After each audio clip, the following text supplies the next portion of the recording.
मिलितं येन तस्मै श्रीगुरवे नमः। श्रीचैतन्यमनोभीष्टं स्थापितं येन भूतले स्वयं रूपः कथामह्यं ददाति स्वपदान्तिकं।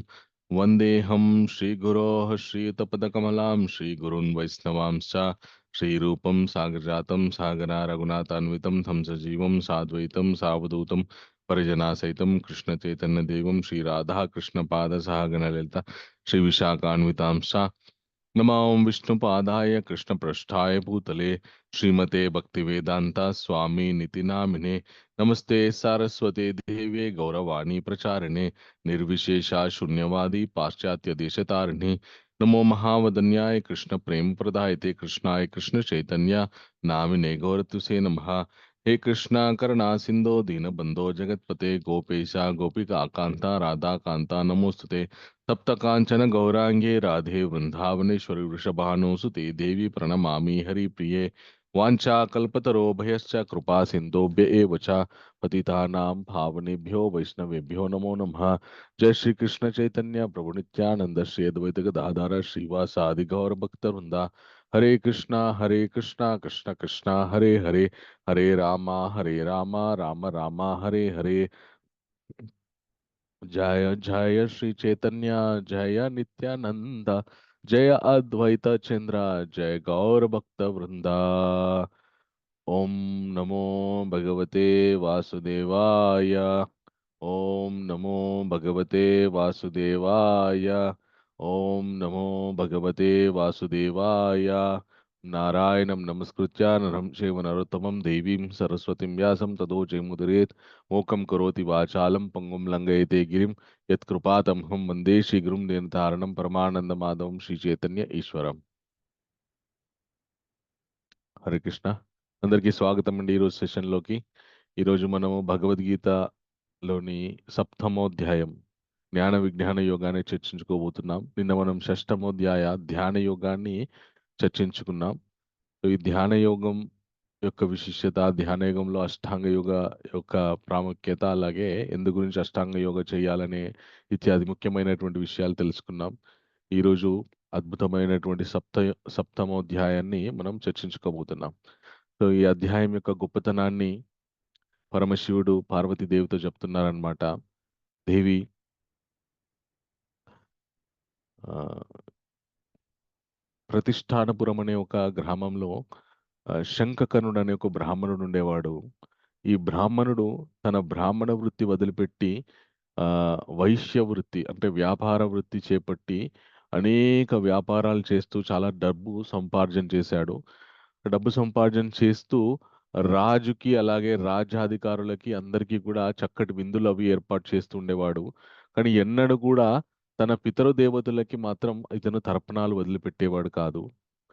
అతను ఎంత డబ్బు సంపాదించినా కూడా కేవలం భోగాలకి, విలాసాలకి, అలాగే రాజ్యాధికారులకి విందులు ఇవ్వడానికి మాత్రమే వెచ్చించేవాడు। ఎందుకంటే వాళ్ళకి విందులు ఇస్తే వాళ్ళు మళ్ళీ ఈయనకి ఏదైనా ఉపయోగపడే విషయాల్ని ఆ,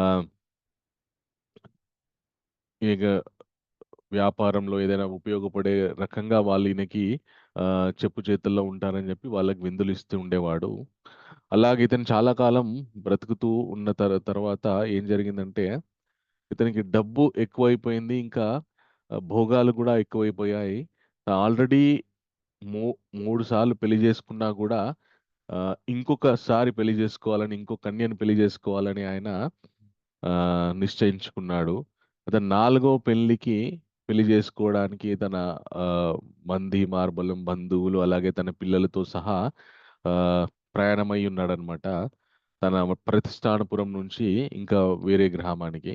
ఈ మార్గ మధ్యంలో ఏం జరిగింది అంటే ఒక ఘోరమైన అరణ్యంలో వీళ్ళంతా కూడా రాత్రిపూట సేద తీర్చుకోవడానికి ఒక దగ్గర బస చేశారనమాట। ఎందుకంటే రాత్రిపూట ప్రయాణం అడవిలో అంత మంచిది కాదు, క్రూర మృగాలు ఏమైనా ఆ, వచ్చి మీద పడతాయేమో అని చెప్పేసి వీళ్ళు ఒక చోట అందరూ ఆగడం జరిగింది। అక్కడే వీళ్ళు విశ్రాంతి తీసుకున్నారనమాట।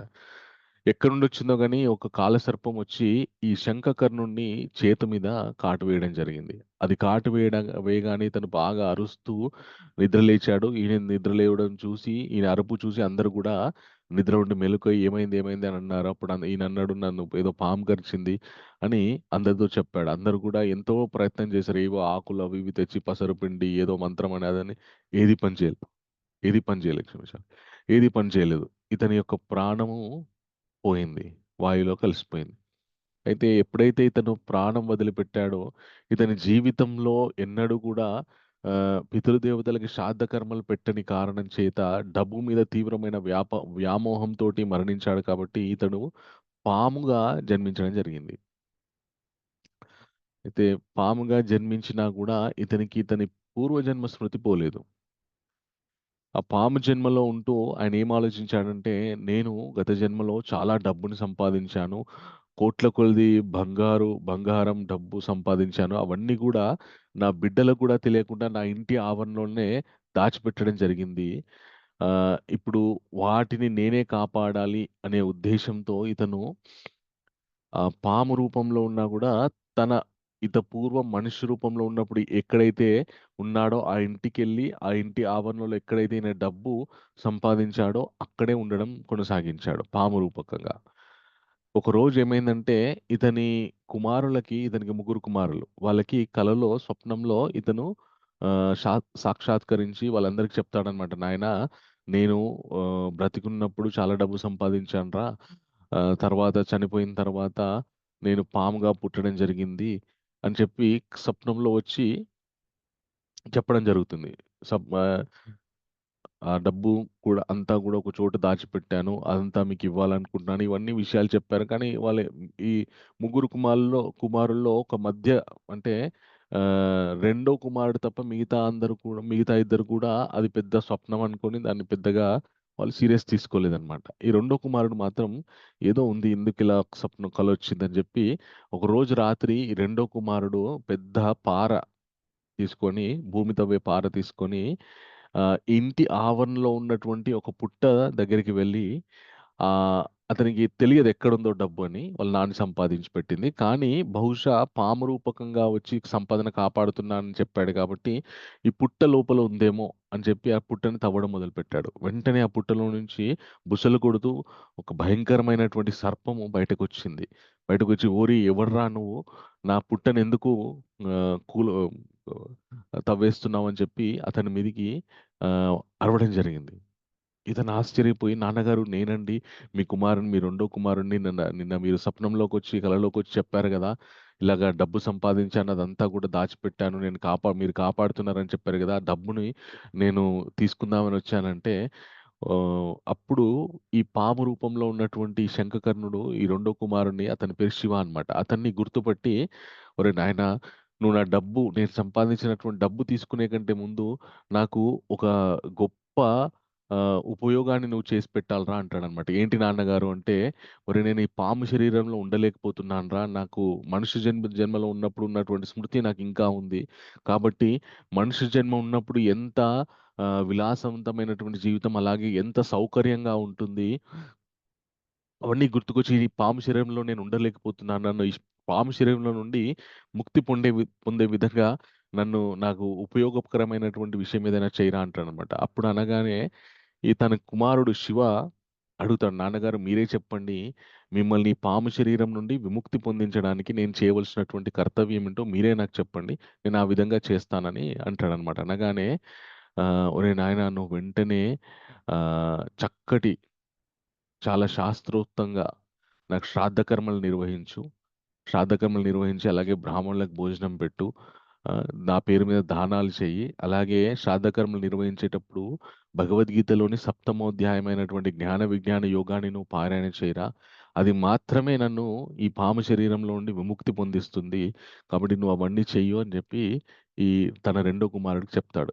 వాళ్ళ తండ్రి గారు చెప్పినట్టుగానే తండ్రికి ఉపయోగకరమైనటువంటి శ్రాద్ధ కర్మలు, అలాగే ఈ సప్తమోధ్యాయమైనటువంటి జ్ఞాన, విజ్ఞాన యోగ పారాయణాన్ని గూడా చేపట్టడం ద్వారా తన తండ్రి అనితర కాలంలోనే పాము శరీరం నుండి విముక్తి పొంది, దివ్య శరీరాన్ని పొంది ఉత్తమ లోకాలకు వెళ్ళిపోవడం జరుగుతుంది. అప్పుడింక ఆయన యొక్క పిల్లలు తన తండ్రి సంపాదించి పెట్టినటువంటి ధనాన్నంతా తీసుకొని వాళ్ళు వాళ్ళ తండ్రిలాగా గాకుండా మంచి కర్మలకి ఉపయోగించారనమాట. ఎందుకంటే డబ్బుని కూడబెట్టి మంచి పనులకు ఖర్చు పెట్టకుండా అలాగే కూడబెట్టి ఉంచితే ఏ దుస్థితి కలుగుతుందో వాళ్ళ తండ్రి ద్వారా వాళ్ళు తెలుసుకున్నారు కాబట్టి వాళ్ళు తండ్రిలాగా దుర్వినియోగం చేయకుండా సద్వినియోగం చేస్తూ సమాజంలో మంచి పనుల గురించని వాళ్ళు డబ్బుని ఖర్చు పెడుతూ వాళ్ళ జీవితాన్ని కొనసాగించారనమాట.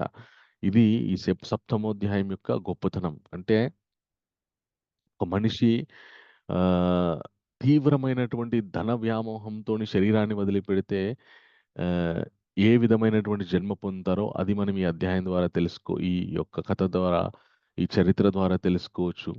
అలాగే ఆహ్, శరీరాన్ని వదిలిపెట్టినటువంటి మన ఎవరైతే పూర్వజులు ఉంటారో మన వంశంలో, వాళ్ళ యొక్క ఉత్తమగతుల గురించి మనము తర్పణాలు, శారదకర్మలు చేయడం వల్ల వాళ్ళు ఏ జన్మలో ఉన్నా గూడా వాళ్ళకు ఉపయోగపడి వాళ్ళు ఉత్తమ లోకాలకు వెళ్ళడానికి ఎలా ఉపయోగపడుతుందో మనం ఈ చరిత్ర ద్వారా తెలుసుకోవచ్చనమాట. ఓకే. సో, ఈ అధ్యాయంలో భగవంతుడు దేవుడైనటువంటి వాసుదేవుడు అర్జునుడికి ఏం చెప్తున్నారో మనము తెలుసుకుందాం.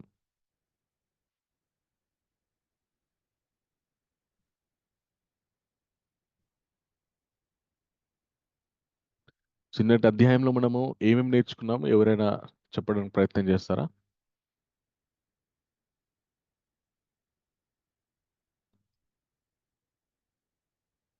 హరే కృష్ణ. ఒక్క నిమిషం అండి. అన్‌మ్యూట్ చేసుకునే ఆప్షన్ ఇస్తాను. ఓకే.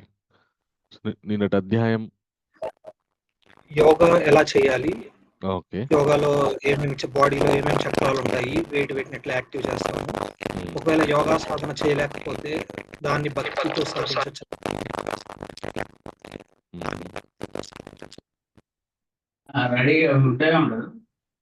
అష్టాంగ యోగం గురించి చెప్పారు ప్రభుజీ నిన్న.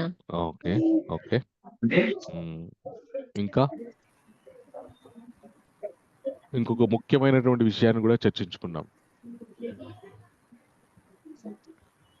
సాధకులు పరిపూర్ణత్వాన్ని పొందకుండా శరీరం వదిలిపెడితే ఏం జరుగుతుందో ఆ విషయాన్ని కూడా చర్చించుకున్నాము. అలాగే ఒక యోగి దయచేసి మ్యూట్ లో ఉండండి. సో యోగుల పరిస్థితి ఎట్లా ఉంటుందో కూడా తెలుసుకున్నాం ప్రభు. Very good mother. Thank you Pavani మాతాజీ. Thank you very much. అలాగే కర్మయోగి, జ్ఞానయోగి కంటే కూడా భక్తి యోగి చాలా చాలా గొప్పవాడు. భక్తి అని కూడా తెలుసుకున్నాం. ఓకే. సో ఈరోజు నిన్నటి అధ్యాయం నికి కొనసాగింపుగా భగవంతుడు ఏం చెప్పబోతున్నారో మనం చూద్దాం. సో ఈరోజు మనం అధ్యాయానికి ఇచ్చుకున్నటువంటి సమీక్ష నామం head, HEAD. Okay.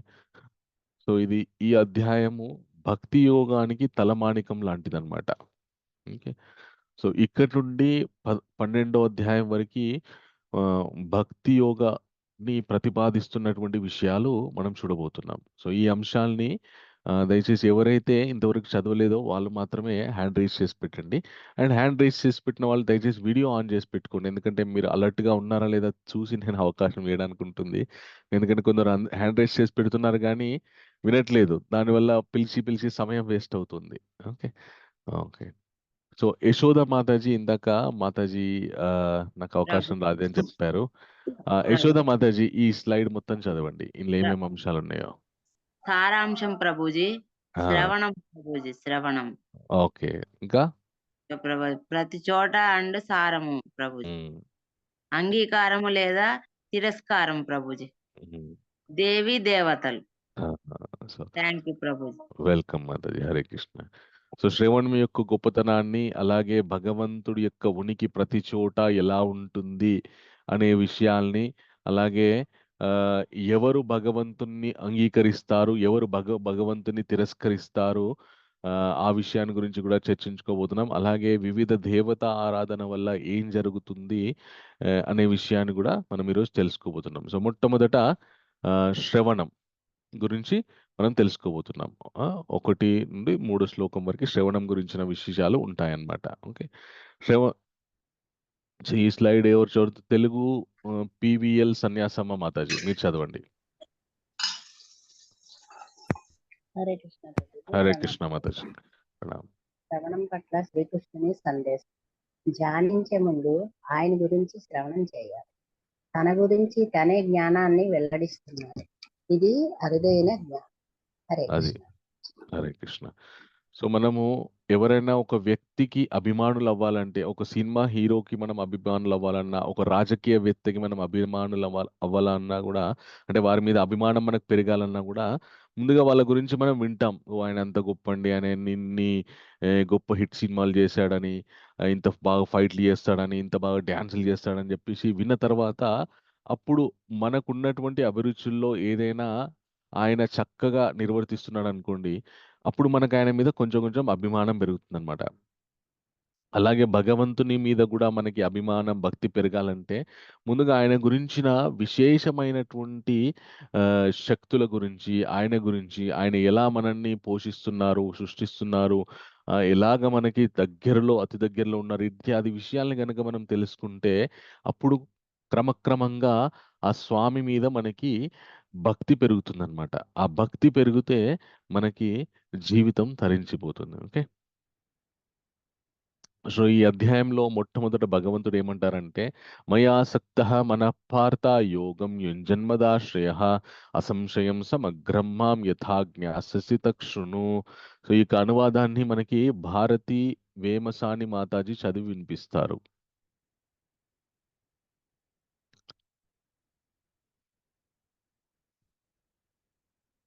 Hare Krishna.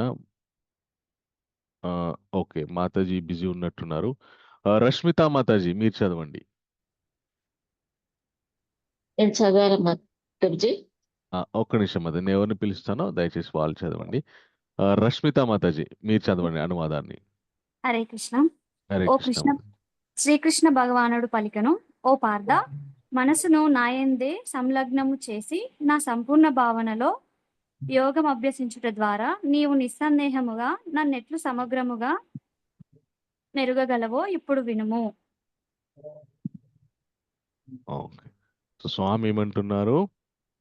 ఓ పార్థ, మనస్సుని నాయందే లగ్నం చేసి నా సంపూర్ణ భావంలో యోగను అభ్యసించట ద్వారా నీవు నిస్సందేహముగా నున్నట్లు సమగ్రంగా నెరగగలవో ఇప్పుడు వినుము. అంటే సో స్వామి యందు పరిపూర్ణమైనటువంటి మనస్సుతో గనక మనం ఉంటే, ఆ, ఆ, మనము ఈ భక్తి యోగంలో ఎలాగ స్థిరమై ఉంటామో ఆ విషయాల్ని భగవంతుడు ఇప్పుడు చెప్పబోతున్నారనమాట. సో 3 విధములైన జ్ఞాన సముపార్జన. మొట్టమొదట మన జ్ఞానాన్ని ఏ విధంగా ఇది కరెక్టు, ఇది నిజము అని తెలుసుకుంటామనేటువంటి విషయాలు ఇక్కడ మనము చూడాలి ఒకసారి. ఓకే. సో ఈ విషయాన్ని ఎవరు చదువుతారు? ప్రశాంత్ ప్రభు.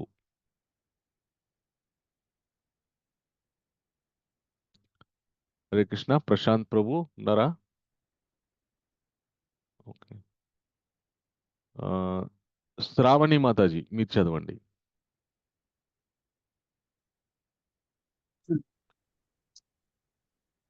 మూడు విధములైన జ్ఞాన సముపార్జన ప్రత్యక్ష ప్రమాణం, ప్రత్యక్ష గ్రహణము, భౌతిక ఆధారాల ఆధారం, అనుమాన ప్రమాణం, పరికల్పన, ఊహ మరియు తర్కం, శబ్ద ప్రమాణం, నియమాంస చట్టబద్ధంగా రుజువు చేసుకోవడం. హరే కృష్ణ.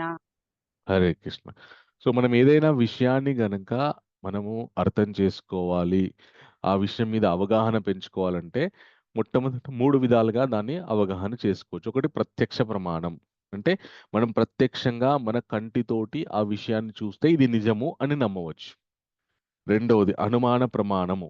పరికల్పన, ఊహ మరియు తర్కం ద్వారా. అంటే ఓహో ఇది ఇలా అయి ఉండవచ్చు. ఓకే. సో ఇలాగ వాళ్ళు చెప్పారు కాబట్టి బహుశా ఇట్లాగే ఉండవచ్చు అనే ఒక విధమైనటువంటి అనుమానంతో కూడుకున్నటువంటి ప్రమాణము. తర్వాత శబ్ద ప్రమాణం. నియమాంస చట్టబద్ధంగా రుజువు చేసుకోవడం. అంటే చక్కటి ప్రామాణికమైనటువంటి గ్రంథాలు, శాస్త్రాల ద్వారా విని, ఓ ఈ విషయం ఇక్కడ చర్చించబడింది కాబట్టి ఇది ప్రామాణికమైనటువంటి విషయం అని 3 విధాలుగా మనం ఒక విషయాన్ని నమ్మవచ్చును. ఓకే. సో తర్వాత స్వామి ఏం చెప్తున్నారంటే, ఎవరైతే తన గురించిన జ్ఞానాన్ని నేర్చుకుంటారో వాళ్ళు ఎంత అరుదైన వాళ్ళో స్వామి భగవంతుడు చెప్తున్నారనమాట. ఏమంటున్నారంటే, మనుష్యాణం సహస్రేషు కశ్చిద్ యతతి సిద్ధయో యతతామపి సిద్ధానాం కశ్చిద్ మాం వేత్తి తత్వత అంటున్నారు స్వామి. సో ఈ అనువాదాన్ని ఎవరు చదువుతారంటే జూమ్ యూజర్ అని ఉన్నారు. మాతాజీ మీ పేరేం పేరు మాతాజీ? రాజ్యలక్ష్మి అండి. రాజలక్ష్మి మాతాజీ మరి మీరు ఇప్పుడు చదవండి. జూమ్ యూజర్ అని కాకుండా నా పేరు పెట్టాలంటే ఎలా చేయాలని నాకు తెలియదు. ఓకే, పర్వాలేదు మాతాజీ. సరే. అక్కడ ఆప్షన్ ఉంటుంది, మీరు జాయిన్ అయ్యే ముందే ఏమని పేరు పెట్టుకోవాలో ఉంటుందన్నమాట. ఆహా. మార్చుకోవాలి అలాగా. ఓకే. హరే ఆ, కృష్ణ. ఆ, వేల కొలది మనుషులలో ఒక్కడు మాత్రమే పూర్ణత్వమును సాధించుటకు ప్రయత్నించును. ఆ ఉమ్, విధముగా పూర్ణత్వమును సాధించిన వారిలో కూడా ఒకానొకడు మాత్రమే నన్ను యథార్థముగా తెలుసుకొనగలుగుతున్నాడు. సో ఇప్పుడు వేల కొలది మనుషుల్లో మీరంతా కూడా అరుదైనటువంటి మనుషులు అనమాట. ఎందుకంటే ఎంతో మందికి ఈ వినే అవకాశం ఉన్నా కూడా వాళ్ళందరూ వినకుండా ఆ, ఈ క్లాసెస్ అటెండ్ అవ్వకుండా ఉన్నారు. కానీ మీరు మాత్రం ఖచ్చితంగా వినాలి, భగవంతుని గురించి తెలుసుకోవాలని చెప్పి పట్టుదలతోటి ఈ కార్యక్రమాన్ని జాయిన్ అయ్యారు. అంటే మీరు ఎంత అరుదైన వారో, ఎంత ప్రాముఖ్యమైనటువంటి వారో భగవంతుడు చెప్తున్నారన్నమాట. ఆ, హరే కృష్ణ.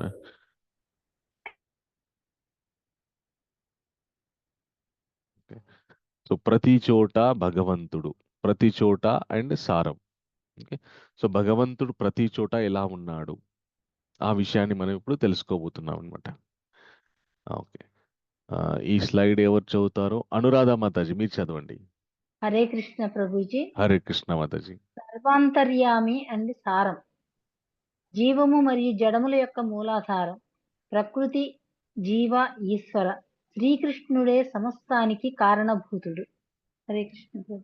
హరే కృష్ణ. సో ఈ యొక్క అధ్యాయంలో స్వామి ఏం చెప్పబోతున్నారంటే, ప్రకృతి, జీవుడు, ప్రకృతి ఏంటి, జీవుడు ఎవరు, అలాగే ఈశ్వరుడు, వాటన్నిటికీ అధిపతి ఎవరు, సో తానే సమస్తానికి ఎలా కారణభూతుడు అవుతున్నారు ఇత్యాది విషయాల్ని స్వామి చెప్పబోతున్నారనమాట. ఓకే. భగవంతుడు ఏమంటున్నారంటే, భూమిరాపో నలో వాయు కామనో బుద్ధిరేవచ అహంకారేతి ఇయమ్మే భిన్న ప్రకృతిరష్టద. ఈ అనువాదాన్ని ఎవరు చదువుతారు? మణికంఠ మద్దులా ప్రభు, దయచేసి హరే చదవండి. కృష్ణ ప్రభు. హరే కృష్ణ ప్రభు. భూమి, జలము, అగ్ని, వాయువు, ఆకాశము, మనస్సు, బుద్ధి మరియు అహంకారము అను ఈ 8 అంశములు సముదాయము నా భిన్న ప్రకృతి అనబడును. అనబడును. ఓకే, థ్యాంక్ యూ ప్రభు. సో మనం ఏదైతే మన కంటి నుండి చూసి, అలాగే మనం ఏదైతే స్వీకరిస్తున్నాం, జలము, అగ్ని, ఇవన్నీ కూడా, ఈ పంచభూతాలన్నీ కూడా భగవంతుని యొక్క శక్తులు అని ఆయన చెప్తున్నారు. ఇవే కాకుండా అలాగే మన బుద్ధి, అహంకారం, మనస్సు, ఈ 3 అంశాలు కూడా తన యొక్క శక్తులే అని స్వామి చెప్తున్నారంట. మన జీవితం మొత్తం మనం వీటన్నిటి కలయిక ద్వారానే మన యొక్క జీవితం మొత్తం కొనసాగుతూ ఉంటుంది. అలాగే ఈ భూమి, జలము, అగ్ని, వాయువు, ఆకాశము, ఈ 5 పంచభూతాలు ఉన్నాయి కదా, వీటి ఆధారపడే మన యొక్క మన శరీరంలో ఉన్నటువంటి ఇంద్రియాలు కూడా పనిచేస్తూ ఉంటాయన్నమాట. తర్వాత స్వామి ఏమంటున్నారంటే, అపరేయం ఇతస్త్వన్యం ప్రకృతిం విద్ధిమే పరం జీవభూతం మహాబాహో ఏదం ధారయతే జగత్. సో ఇది ఎవరు చదువుతారంటే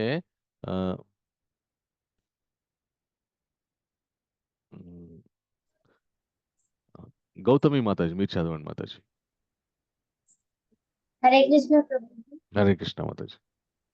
ఓ మహాబాహుడవైన అర్జున, వాటికి అన్యాయంగా శూన్యమైన భౌతిక ప్రకృతి ఉపయోగించుకుని జీవితంలో నా ఉత్తమమైన శక్తి వేరొకటి కలదు. థ్యాంక్స్ ప్రభు. వెల్కమ్. అది ఓ మహాబాహుడవైన అర్జున, వాటికి అన్యముగా న్యూనమైన భౌతిక ప్రకృతి వనరులను ఉపయోగించుకుని జీవులను కూడియున్న నా ఉన్నతమైన శక్తి వేరొకటి కలదు. సో ఇప్పుడు భగవంతుడు చెప్పినటువంటి శక్తులకి అన్యముగా ఇంకొక శక్తి ఉన్నది. అది ఏంటి? అది ఆయన యొక్క అంతరంగి ఆయన యొక్క శక్తి అన్నమాట. పరాశక్తి అంటారనమాట. ఆ శక్తి ద్వారానే మనమందరం గూడా జీవనం కొనసాగిస్తున్నాము. అలాగే మనకి ఈ భౌతిక ప్రపంచంలో కావలసినటువంటి అన్నీ కూడా ఆ శక్తి ద్వారానే మనకి లభిస్తున్నాయన్నమాట. సర్వకారణము. సో, దీన్ని ఎవరు చదువుతారు? పావనికే మాతాజీ. మీరు చదవండి మాతాజీ. హరే కృష్ణ ప్రభుజీ. హరే కృష్ణ మాతాజీ. సర్వకారణము. సృజింపబడిన సర్వజీవులకు ఈ రెండు ప్రకృతులే కారణములై ఉన్నవి.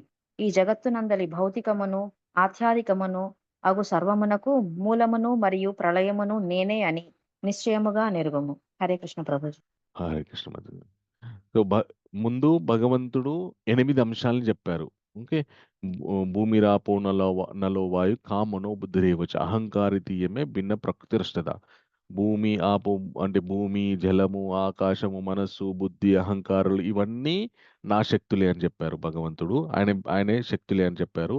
ఆ తర్వాత వాటన్నిటికీ అతీతమైన వాటికి అన్యముగా ఇంకొక శక్తి ఏ శక్తి ద్వారా అయితే మనం అందరం నడపబడుతున్నామో ఆ శక్తి గురించి కూడా చెప్పారు. ఈ 2 శక్తులే ఈ మొత్తం సృష్టిని నడిపిస్తున్నాయి. అంటే ఇండైరెక్ట్‌గా ఆయననే నడిపిస్తున్నారు. ఎలాగా? ఆయన యొక్క శక్తుల ద్వారా నడిపిస్తున్నారన్నమాట. సో, భగవంతుడి యొక్క శక్తి ద్వారా మనం ఉదాహరణకి మన ఒక ఇంటి యజమాని ఉన్నాడనుకోండి. ఓకే. సో, ఇంటి యజమాని ఇల్లుని నడిపిస్తాడు. ఎలాగా? తను సంపాదించి డబ్బు తెచ్చి ఇల్లుని నడిపిస్తాడు. తను సంపాదించినటువంటి డబ్బుని ఎవరికిస్తాడు? ఆ యజమాని యొక్క జీవిత భాగస్వామికి ఇస్తాడనమాట. ఇస్తే ఆవిడ ఆ ఇంట్లో పిల్లలకి, అలాగే కుటుంబ సభ్యులందరికీ గూడా కావాల్సినటువంటి అన్ని పదార్థాలను ఆవిడ రెడీ చేసి పెడుతుందనమాట. చేసి పెట్టి కుటుంబాన్ని ఆవిడ పోషిస్తుంది. ఆవిడెలా పోషించగలిగింది? ఆ యజమాని ఎప్పుడైతే డబ్బు తెచ్చి ఆవిడకిచ్చి, "నువ్వు ఇల్లు నడిపియ్యు" అని ఆవిడకి చెప్పాడో, అప్పుడు ఆవిడ ఇల్లుని పోషించడానికి కావాల్సినటువంటి అన్ని విషయాల్ని సమకూర్చి, అంటే అది గూడా ఎలా సమకూర్చింది? ఆ యజమాని ఇచ్చినటువంటి శక్తి ద్వారానే, డబ్బు ద్వారానే అన్నీ గూడా సమకూర్చి ఆ ఇంటిని నడిపిస్తుంది. అలాగే మన సృష్టిలో కూడా భగవంతుడు తన యొక్క శక్తికి తన యొక్క శక్తి ద్వారా ఈ లోకాన్ని సమస్త సృష్టిని నడిపిస్తారనమాట. ఈ మన ప్రకృతిలోని 8 అంశాల్ని, అలాగే జీవులందరిని గూడా అలా నడిపిస్తారనమాట. అయితే ఆయన శక్తి ద్వారానే సమస్తం నడుస్తుంది కాబట్టి, ఎప్పుడైతే ఇంక ప్రళయ సమయం ఆసన్నమవుతుందో, అప్పుడు తన శక్తి ద్వారా మళ్ళీ అంతటిని కూడా ఆయన లయం చేస్తారనమాట. అంటే ఇప్పుడు సృష్టి అలాగే లయము ఎవరి వల్ల జరుగుతున్నాయంటే పరమాత్మ వల్ల జరుగుతున్నాయి. ఆ పరమాత్మ ఏ విధంగా చేస్తున్నారు? తన యొక్క శక్తి ద్వారా. అయితే భగవంతుడు 3 రకాలుగా ఆయన విభజించబడి 3 రకాలైనటువంటి స్వరూపాల్ని పొంది ఈ యొక్క సృష్టి స్థితి లయలు చేస్తుంటారనమాట. అయితే మనకి తెలిసిన 3 రకాలేంటంటే విష్ణు, బ్రహ్మ, విష్ణు, మహేశ్వరులు అని తెలుసు. కానీ ఇంకా ఆ అవతారాలకు అతీతంగా శ్రీ మహావిష్ణువు ఆయన గర్భోదకశాయి అంశగా గర్భోదకశాయి రూపంగా తన శరీరం నుండి ఉన్నటువంటి రోమకూపాల నుండి సమస్త బ్రహ్మాండాల్ని ఆయన సృజింపజేస్తారు, పుట్టిస్తారనమాట. పుట్టిస్తారు. పుట్టించిన తర్వాత ఆ సమస్త బ్రహ్మాండాల్లో ఉన్నటువంటి జీవులందరి లోపలికి కూడా మళ్ళా క్షీరోదక సాయి అనే కారణోదక సాయి అనే రూపం ద్వారా మళ్ళీ వాళ్ళందరి లోపలికి ఎంటర్ అయ్యి పరమాత్మలాగా ఆయన మనందరి లోపల పరమాత్మలాగా ఉంటారనమాట. అంటే ఆయన 3 రకాలుగా ఉంటారు. మహావిష్ణు, గర్భోదక సాయి, కారణోదక సాయి లాగా ఉండి ఈ సృష్టిని మొత్తాన్ని నడిపిస్తూ ఉంటారనమాట. సో, స్వామి ఏమంటున్నారంటే మత్త పరతరం నాణ్యత్ కించిదస్తి ధనంజయ మై సర్వమిదం ప్రోతం సూత్రే మణిగణ ఇవా అంటున్నారు. ఎలాగా? స్వాతి తల్లటి మాతాజీ ఈ అనువాదాన్ని చదవండి మాతాజీ.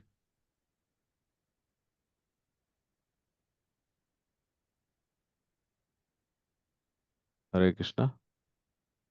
ఓకే. నెక్స్ట్ హరే కృష్ణ ప్రభుజీ, దండవత్ ప్రణామం. హరే కృష్ణ మాత దండవత్ ప్రణామం. ఓ ధనంజయ, నాకంటే శ్రేష్టమైన సత్యం ఇంకొకటి లేదు. దారమునందు ముత్యములు కూర్చబడినట్లు సమస్తము నా పైననే ఆధారపడి ఉన్నది. హరే కృష్ణ ప్రభు. హరే హరే కృష్ణ.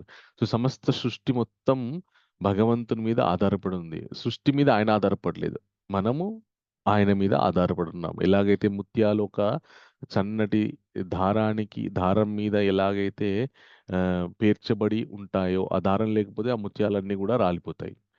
అలాగే భగవంతుని మీద మనందరం కూడా ఆవాసమై ఉన్నామన్నమాట. ఆయన తన శక్తి ద్వారా మనల్ని అందరినీ నియంత్రిస్తూ ఉన్నారు.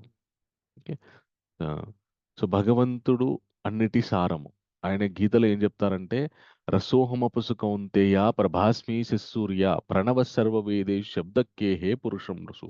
రసోహం అపస్సు అంటే నీటి యందు నీటి యొక్క రుచిలాగా, రసోహమపసు కౌంతేయ ప్రభాస్మి శిశూర్య అంటే మనకు వెలుగునిచ్చే సూర్యచంద్రుల్లాగా, ఆ, రసోమపసు కౌంతేయ ప్రభాస్మి శిశూర్య ప్రణవ సర్వ వేదేషు శబ్దకేహే పురుషం ఋషు. సమస్త వేదాల్లో ఆ, ఓంకారనాదం లాగా, ఆ, అలాగే పురుషులలో ఉన్నటువంటి శక్తిలాగా, సమస్త ఆకాశంలో ఉండే ధ్వని శబ్దంలాగా ఆయన యొక్క శక్తితో ఆయన మనకి అంటే మనం ఆయన ప్రత్యక్షంగా చూడలేకపోతే ఆయన యొక్క శక్తులని ఆయన నీటిలో, అలాగే సూర్యచంద్రుల్లాగా, అలాగే ఓంకారనాదంలాగా ఆయన్ని మనం గ్రహించవచ్చును అని చెప్తారు. అంటే ఇక్కడ ఏం చెప్తున్నారు స్వామి అంటే, సమస్త వేద మంత్రాలకి, వేదంలో ఏ మంత్రం ఉన్నా కూడా ఆ మంత్రం ఓంకారం లేనిది మొదలవ్వదు. అది ఏ దేవతా మంత్రమైనా సరే ఓంకారం లేనిది మొదలవ్వదు.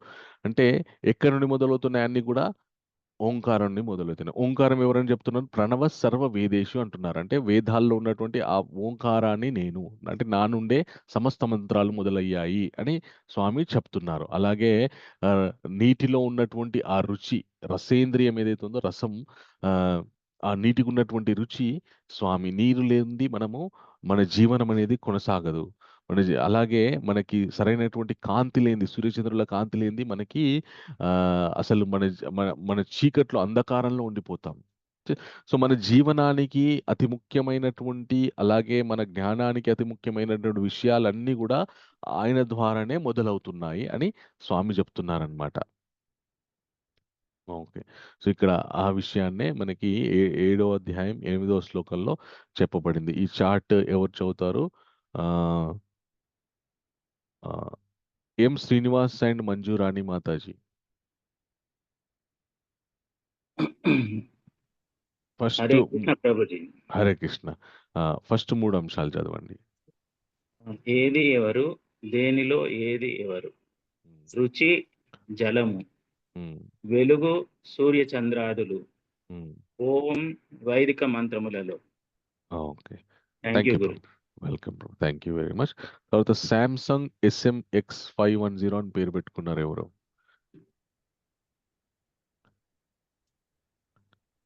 హరే కృష్ణ. కింది 3 నేను చదివానా? తప్పకుండా అయితే ఒక్క నిమిషం. శబ్దము,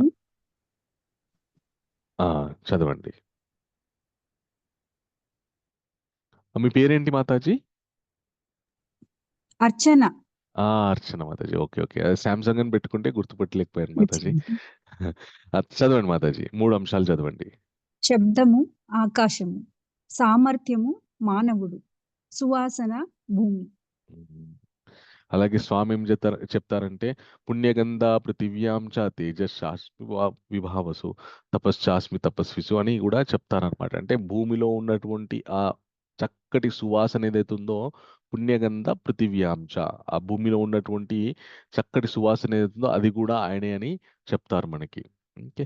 సో తర్వాతి అంశాలు నిర్మల చిలకపాటి మాతాజీ. జై శ్రీకృష్ణ. హరే హరే కృష్ణ కృష్ణ మాతాజీ. ప్రభుజీ. హరే కృష్ణ. వేడిమి అగ్ని, జీవనం జీవించే జీవులలో, తపస్సు తపస్సులలో. Thank you Mataji. తర్వాత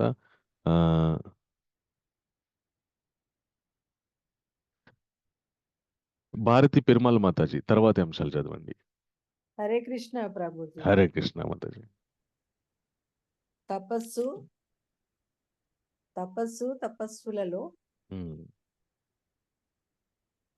ఆది బీజము సమస్త ఉమ్, అస్తిత్యములలో ఉమ్, బుద్ధి బుద్ధి బుద్ధి శాలురలు శాలురలో ఉమ్, పరాక్రమము శక్తివంతులలో ఉమ్, బలము బలవంతులలో రజము మరియు కోరిక లేనిది మైథునం ధర్మసూత్రములకు విరుద్ధముగా లేనిది. హరే కృష్ణ.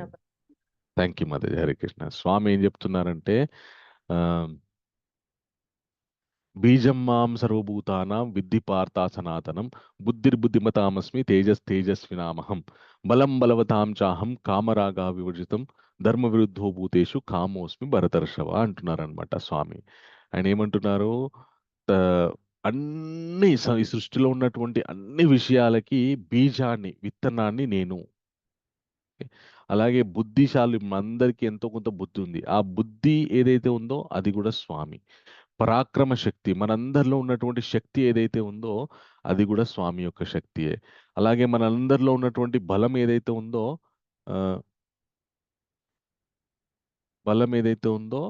ఏ బలము ఇతరులని ఈ అహంకారంతో ఓడించకుండా సమయస్ఫూర్తితో ఎప్పుడు బలం అవసరమో అప్పుడు ప్రదర్శించేటటువంటి బుద్ధి బలము స్వామి అయి ఉన్నారనమాట. తర్వాత మైథునము అంటే నేను చెప్పుకున్నాం కదా, స్త్రీ పురుష సంయోగం ఏదైతే ఉందో దాన్ని మైథున సుఖం అంటారనమాట. అంటే ఏదైతే ధర్మ విరుద్ధం కానటువంటి మైథున సుఖం ఏదైతే ఉందో అది స్వామి అని చెప్తున్నారనమాట. అంటే భగవంతుడు. హరే కృష్ణ. నా వాయిస్ బ్రేక్ అవుతుందా అండి? లేదు ప్రభుజీ, క్లియర్ గానే ఉంది ప్రభుజీ. శైలజా మాతాజీ వాయిస్ బ్రేక్ వస్తుంది. ఓకే. సో భగవంతుడు ఏం చెప్తున్నాడంటే ధర్మ విరుద్ధం కానటువంటి కామసుఖాన్ని కూడా నేనే అంటున్నాను. అంటే ధర్మ విరుద్ధం కానిటువంటి కామసుఖం ద్వారా ఏమవుతుంది? సత్సంతానం కలుగుతుంది అనమాట. అయితే భగవంతుడు ఇక్కడ ఏం చెప్తున్నారంటే మన యొక్క భగవద్గీత కానీ శాస్త్రాలు కానీ ధార్మికమైనటువంటి మైథున సుఖానికి ఎన్నడూ కూడా విరుద్ధం కాదు. అధార్మికమైనటువంటి దానికి మాత్రమే విరుద్ధం. మనకి సమాజంలో చాలా అపోహ ఉంటుంది. భగవద్గీత చదివితే ఇంకా సంసారాన్ని వదిలిపెట్టాలి, సంసారానికి దూరం అయిపోతారని చెప్పి. కానీ భగవద్గీతలో అలా లేదు. భగవద్గీతలో ఏమనుందంటే ధర్మ విరుద్ధం కానటువంటి సంసార సుఖం ఏదైతే ఉందో అది నేనే అని స్వామి చెప్తున్నారు. కాబట్టి గృహస్థులందరికీ కూడా ఇది చాలా చాలా ముఖ్యమైనటువంటి విషయం. ఎందుకంటే సత్సంతానాన్ని పెంపొందించాలి కాబట్టి. సో ఇవన్నీ కూడా భగవంతుని యొక్క శక్తులు. ఓకే. సో తర్వాత ఎవరు వాటిని అంగీకరిస్తారు, ఎవరు వాటిని ధిక్కరిస్తారు, ఆ విషయాన్ని మనం తెలుసుకుందాం. ఈ స్లైడ్ చదవండి. ఎవరు చదువుతారు? విజయలక్ష్మి మాతాజీ. ఒక అనుమానం ఉంది. చెప్పండి. మీ పేరు మాతాజీ? అర్చన. ఎందుకు శబ్దాన్ని ఆకాశంతో ముడిపెట్టారు ఇక్కడ? ఎందుకు ఆకాశంతో ముడిపెట్టారంటే మీరు ఇప్పుడు నిశ్శబ్దంగా ఉందనుకోండి, మనకి ఏదో ఒక ధ్వని వినిపిస్తుంది. అది ఎక్కడ నుండి వస్తుందో మనకు అర్థం కాదు. మొత్తం సృష్టి మొత్తం వ్యాపించి ఉంటుందన్నమాట. ఆ శబ్దాన్ని ఓంకారం అంటారు, ఓంకారనాదం అంటారు. లేదంటే సృష్టి యొక్క నాదం అంటారనమాట. సో అందుకు శబ్దాన్ని మనకి ఆకాశంలో వర్షం పడాలంటే పెద్ద చప్పుడుతో కూడుకున్నటువంటి మెరుపులు ఉరిమినప్పుడే మనకి ఆకాశం నుండి వర్షం అనేటువంటిది పడుతుంది. అందుగురించని ఆ ఆకాశానికి, శూన్యానికి, అలాగే సృష్టికి మధ్యలో ఉన్నటువంటి ఆ ధ్వని ఏదైతే ఉందో దాన్ని ప్రతిపాదిస్తూ చెప్పారనమాట. శబ్దమని ఆకాశానికి ఆపాదించారు. Okay. So Hare Krishna Mataji.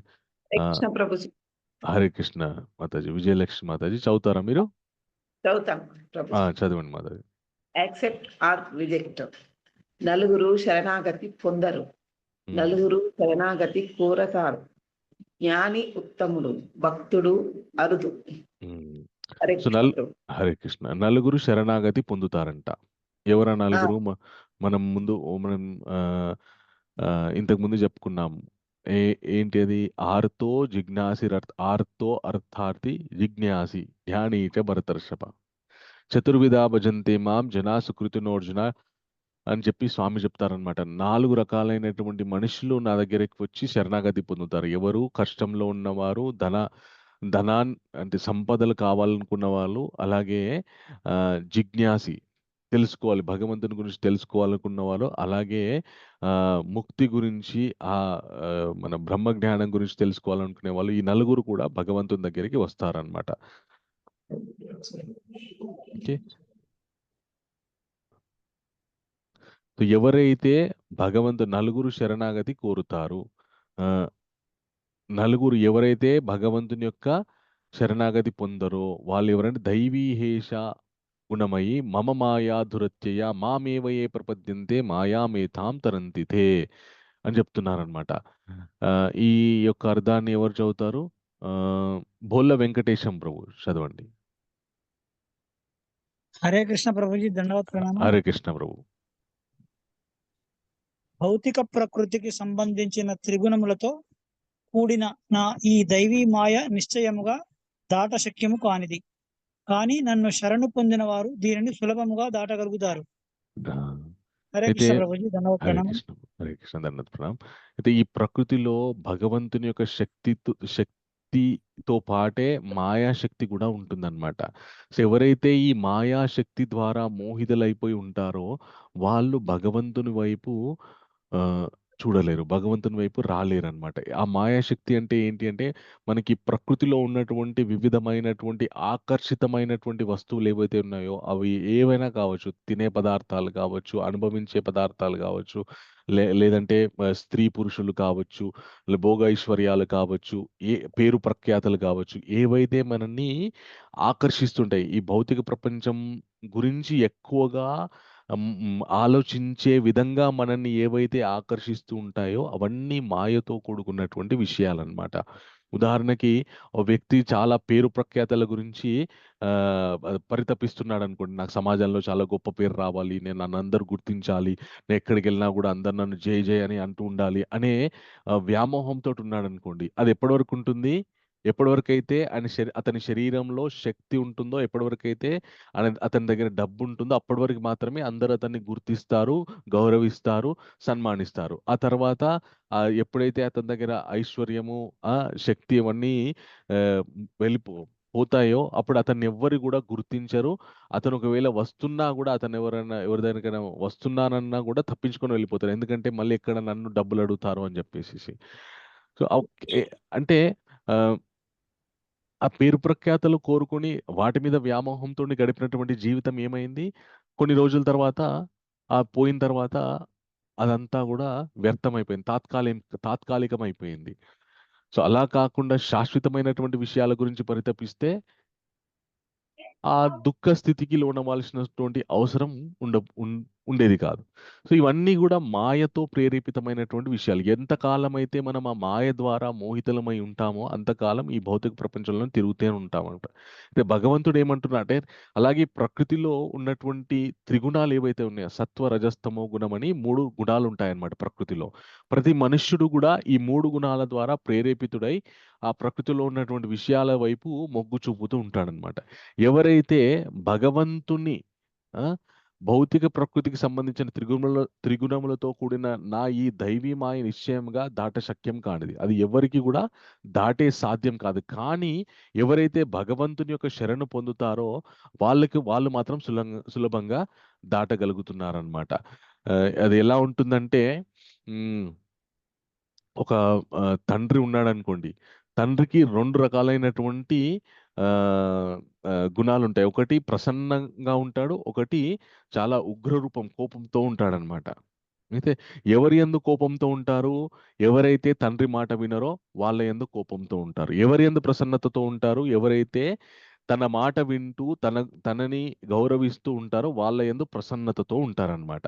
So ఎవరైతే ప్రసన్నతతో ఉన్నారో వాళ్ళు తండ్రి యొక్క ఉగ్ర రూపాన్ని చూడాల్సిన అవసరమే లేదు.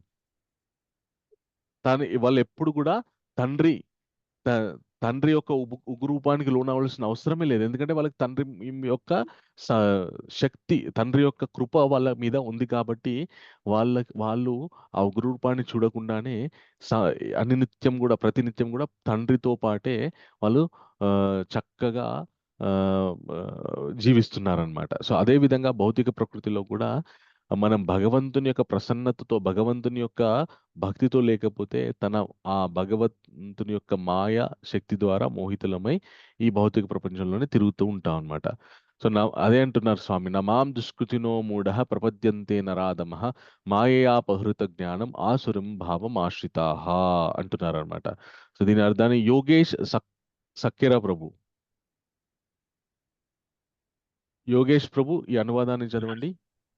దుష్టులైన మూఢులు, నరాధములు, మాయదే హరింపబడిన జ్ఞానము కలవారును, దానవ ప్రవృత్తి అయిన నాస్తిక స్వభావము కలిగి ఉండు వారును నన్ను శరణు పొందజాలరు. దుష్టులు, మూఢులు, నరాధములు అంటే నరజన్మలో అధములు అనమాట. ఇంకా వాళ్ళ నరాధములు అంటే ఎవరిని అంటారంటే, మనకి ఈ నరజన్మ ఎందుకు వచ్చింది, ఆ నారాయణ్ని తెలుసుకోవడానికి వచ్చింది. అందుకు కాకుండా నానా రకాలైనటువంటి అర్థం లేని విషయాల వైపు పరిగెడుతూ ఉంటే వాళ్ళని నరాధములు అంటారనమాట. ఓకే. సో వాళ్ళ దుష్టులు, నరాధములు, మాయ ద్వారా వాళ్ళందరి యొక్క బుద్ధి జ్ఞానం కూడా మాయ ద్వారా హరింపబడుతుంది. మాయ దొంగలించేస్తుంది వాళ్ళ బుద్ధిని. ఏది నిజమో, ఏది అబద్ధమో, ఏది శాశ్వతమో, ఏది తాత్కాలికమో తెలుసుకోలేక వాళ్ళు భగవంతుని వైపు వెళ్ళలేరనమాట. దానవ ప్రవృత్తి అయిన నాస్తిక స్వభావం కలిగి ఉండి వారు కూడా ఎవరైతే రాక్షస బుద్ధితో ఉంటారో, ఇంకా రాక్షస బుద్ధి అంటే ఏంటి, పరమ లోభము, పరమ కామము, తీవ్రమైనటువంటి అహంకారము, అన్నీ నాకే కావాలనే బుద్ధి ఏదైతే ఉందో అది దానవ ప్రవృత్తి. ఎవరైతే ఇంకా ఈ భగవంతుడే లేడు మొత్తం ఏదున్నా కూడా నా శక్తి ద్వారా నేనే చేసుకుంటున్నానని చెప్పేసి డాంబికాలకు పోతుంటారో వాళ్ళు నాస్తికులు. అయితే మనకి ఇంతకుముందు భగవంతుడు స్పష్టంగా చెప్పారు, పంచభూతాలు కూడా నా శక్తులే అని చెప్పేసి. ఎవరైనా కూడా ఈ సమస్త సృష్టిలో ఏ జీవి అయినా కూడా పంచభూతాలకు సంబంధం లేని విధంగా సృష్టించబడిందా అంటే లేదు. ప్రతి శరీరంలో, ప్రతి జీవి యొక్క శరీరంలో కూడా మన నీరు, వాయువు, ఇవన్నీ అగ్ని, ఇవన్నీ కూడా ఉంటాయన్నమాట. అంటే అవి సమానంగా ఉంటాయి. ఉండడం వల్ల మన శరీరంలో వాయువు, నీరు ఉండడం వల్లనే రక్త ప్రసరణ చక్కగా జరుగుతుంది. ఒకవేళ నీరు, వాయువు మన శరీరంలో సమానంగా లేకపోతే రక్తం ఎక్కడికక్కడ గడ్డలు కట్టిపోతుంది అనమాట. కాబట్టి మన జీవనమే కొనసాగదు. అలాగే మన శరీరంలో తగినటువంటి ఉష్ణోగ్రత లేదనుకోండి, అప్పుడు మన శరీరంలో ప్రవేశించేటటువంటి వివిధమైనటువంటి సూక్ష్మ క్రిములు ఉంటాయి కదా, వాటిని మీదికి పోరాడటానికి కావలసినటువంటి మన శక్తి ఉంటుంది కదా, అది లేకపోతే మన జీవనమే కొనసాగదు. సో భగవంతుడు ఏదైతే పంచభూతాలని భగవంతుడు తన శక్తులని చెప్పారో, ఆ శక్తులు లేకపోతే మన జీవనమే కొనసాగదు. అలాంటిది నాస్తికులు ఎలా ఉంటుందంటే, భగవంతుడు ఇంత స్పష్టంగా చెప్పినా కూడా ఆ విషయాల్ని వాళ్ళు నమ్మరు. ఎందుకంటే వాళ్ళ శక్తి మీద వాళ్ళకు ఉన్నటువంటి అహంకారం, మేమే సమస్తం కూడా మేమే చేసుకుంటామనే అహంకారం అనమాట. సో అలా ఎవరైతే ఆ బుద్ధితో ఎవరైతే ఉంటారో వాళ్ళు భగవంతుడిని ఎన్నడూ కూడా శరణు పొందరు. ఎవరు పొందుతారు? ఎవరైతే భగవంతుని మీద నమ్మకంతో ఉన్నవారు భగవంతుని శరణు పొంది తన మాయ ద్వారా బంధింపబడక మాయకు అతీతమైనటువంటి స్థితికి వాళ్ళు వెళ్ళిపోతారనమాట. సో ఇక్కడ మనకి శరణాగతి కోరని నలుగురు గురించి చెప్పారు ఇక్కడ. ఎవరు చదువుతారు? కృష్ణవేణి ఆకుల మాతాజీ, స్లైడ్ మొత్తం చదవండి మాతాజీ. హరే కృష్ణ ప్రభు. హరే కృష్ణ మాతాజీ. శరణాగతి కోరని నలుగురు. మూడ అతి మూర్ఖులు, గాడిద చిన్న సన్నగా ఉన్నాయి. అతి మూర్ఖులు గాడిద చాకరీ చేయువారు, నరాధమ మానవులలో అధములు, మాయయాపవృత జ్ఞాన సమాజంలోని తప్పుదారి పట్టిన మేధావులు, ఆసురం భావమాశ్రితాహ రాక్షస గుణాలు ఉన్నవారు. థ్యాంక్ యూ ప్రభు. వీళ్ళు భగవంతుని యొక్క శరణాగతి కోరన్నమాట. ఎవరన్నా కనుక భగవంతుడు లేడు, మీరంతా భగవంతుడు అని టైం వేస్ట్ చేస్తున్నారు, మీరు అదేదో క్లాసెస్ వింటున్నారు, ఎందుకు అవసరం, అవేం మీకు జీవితంలో ఏం తోడ్పడతాయి అని ఎవరైతే కమెంట్స్ చేస్తుంటారో వాళ్ళందరూ ఈ కోవలకు వస్తారనమాట.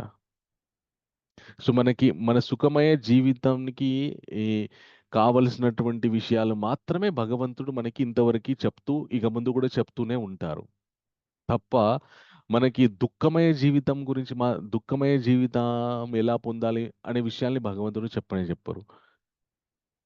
సింపుల్. భగవంతుడు చెప్పిన విషయాల్ని మనము నమ్మి ఆయన దారిలో మనం నడిస్తే సుఖమయ జీవితం పొందుతాం.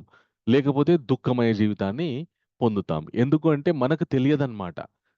ఏది ఏది శాశ్వతమైంది, ఏది మనకి ఆనందాన్ని ఇస్తుంది, ఏది మనకి దుఃఖాన్ని ఇస్తుంది అనే విషయాలు మనకి తెలియదు. ఎందుకంటే మనం మాయ ద్వారా మోహితులమైపోయి ఉంటాం కాబట్టి మనకి ఏ ఏ ఏ ఆ విషయం యొక్క అంతర్లీనమైనటువంటి విషయం అంటే అంతర్లీనంగా అది మనల్ని ఎటు నడిపిస్తుంది అనే విషయం మనం తెలుసుకోలేమనమాట. మనకున్నటువంటి చిన్నపాటి జ్ఞానం ద్వారా. అందుగురించనే భగవంతుడు స్పష్టంగా మీరు ఈ భౌతిక ప్రపంచంలో ఉన్నంత కాలం నా యందు భక్తితోటి ఉంటే, నా నామస్మరణ చేస్తూ ఉంటే గనక మీరు ఈ భౌతిక ప్రపంచంలో ఉన్నటువంటి విషయాలలోని నగ్న సత్యాన్ని తెలుసుకొని వాటి జోలికి వెళ్ళకుండా ఆనందంగా ఉంటారని భగవంతుడు చెప్తున్నారన్నమాట. చతుర్విధా భజంతే మాం జనా సుకృతినోర్జున ఆర్తో జిజ్ఞాసురర్థార్థి జ్ఞానీ చ భరతర్షభం. నేను చెప్పాను కదా, ఎవరైతే నలుగురు భగవంతుణ్ణి చేరువవుతారో. ఈ అర్థాన్ని చదవండి. ఎవరు చదువుతారో రమాదేవి మాతాజీ మీరు చదవండి.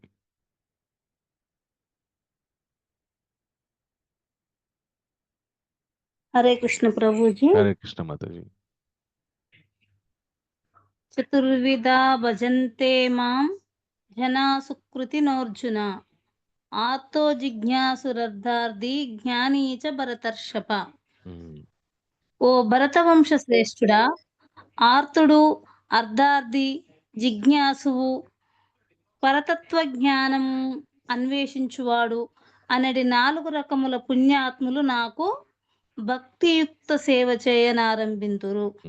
మొదటి నుంచి చెప్పుకుంటున్నాం కదా, ఎవరు భగవంతుని శరణు కోరుతారంటే వీళ్ళు నలుగురు కోరుతారు. కష్టంలో ఉన్నవాళ్ళు, అలాగే ధనాన్ని ఆశిస్తున్నవారు, అంటే తమ జీవితంలో దరిద్రాన్ని అనుభవిస్తూ మాకు కొద్దిగా ధనం ఉంటే బాగుండనే కోరికతోటి ఎవరు ఉంటారో వాళ్ళు, అలాగే జిజ్ఞాసు అంటే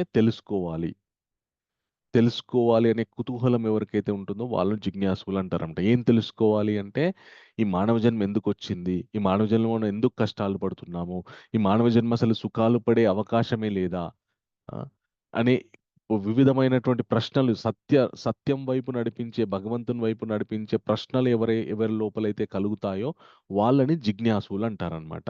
సో జిజ్ఞాసి స్థితి నుండి తర్వాత స్థితి ఏంటంటే జ్ఞాని స్థితి అన్నమాట.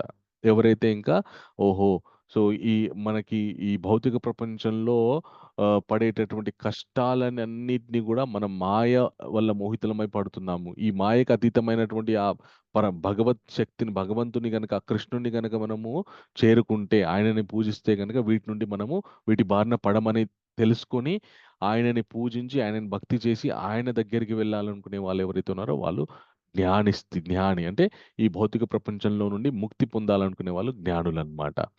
సో ఈ 4 రకాలు అయిన వాళ్ళు కూడా పుణ్యాత్ములే అని భగవంతుడు చెప్తున్నాడు. ఇందాక శరణాగతి కోరు నలుగురు. ఓకే, ఆర్తి బాధితులు, అర్థార్థి సంపద కోసం జిజ్ఞాసు, ఆసక్తి గలవారు, జ్ఞాన సంపార్జన అన్వేషకుడు. సో మరి ఈ నలుగురిలోకెల్లా ముఖ్యమైనటువంటి వ్యక్తి ఎవరు, గొప్ప వ్యక్తి ఎవరు, ఆ విషయాన్ని కూడా స్వామి చెప్తారనమాట. సో వీరిలో ఒక్క నిమిషం, ఇది ఎవరు చదువుతారు?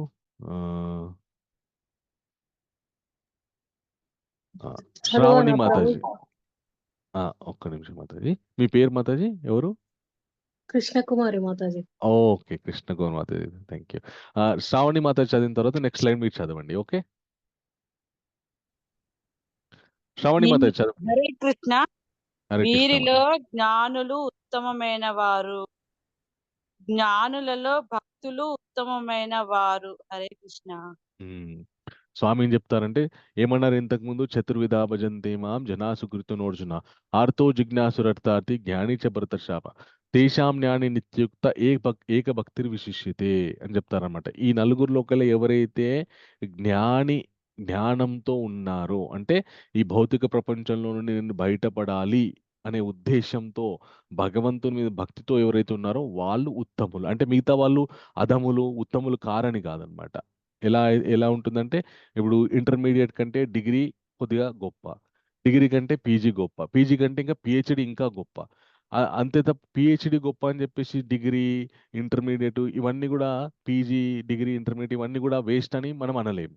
అంటే ప్రాథమిక స్థాయి భగవంతుని ప్రాథమికంగా, అంటే బేసిక్గా ఫస్ట్ మనం భగవంతుని గురించి ఎలాంటి జ్ఞానం లేనప్పుడు మనం భగవంతుని దగ్గరికి ఎప్పుడు వెళ్తామంటే, ఎప్పుడైనా మనకి కష్టం ఉన్నప్పుడు, అయ్యో నాకు ఈ కష్టాన్ని నేను కష్టంలో బయటపడలేకపోతున్నానని, ఎలాగ నన్ను ఎవరు బయటపడిస్తారనే అన్వేషణతో భగవంతుని నమ్ముదాం, ఆయన బయటపడిస్తాడేమో అని భగవంతుని దగ్గరికి వెళ్తాం అనమాట. కష్టాల గురించి, కష్టాల నుండి బయటపడేయడానికి.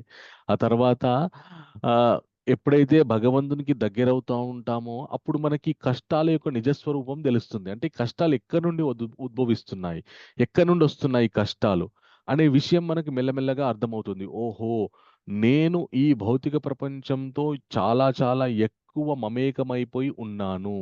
ఆ మమేకమైపోయి చాలా అటాచ్ అయిపోయి ఉండడం వల్ల నాకు ఈ భౌతిక ప్రకృతిలో ఉన్నటువంటి సత్వ రజస్తమో గుణాల వల్ల ప్రేరేపితున్నాయి. నేను వివిధమైనటువంటి భౌతిక కోరికలని అవసరానికి మించి నేను కోరుకోవడం వల్ల ఏమవుతుంది అంటే, లేనిపోని కష్టాల పాలవుతున్నాను నేను అని చెప్పి ఒక అవగాహన వస్తుంది.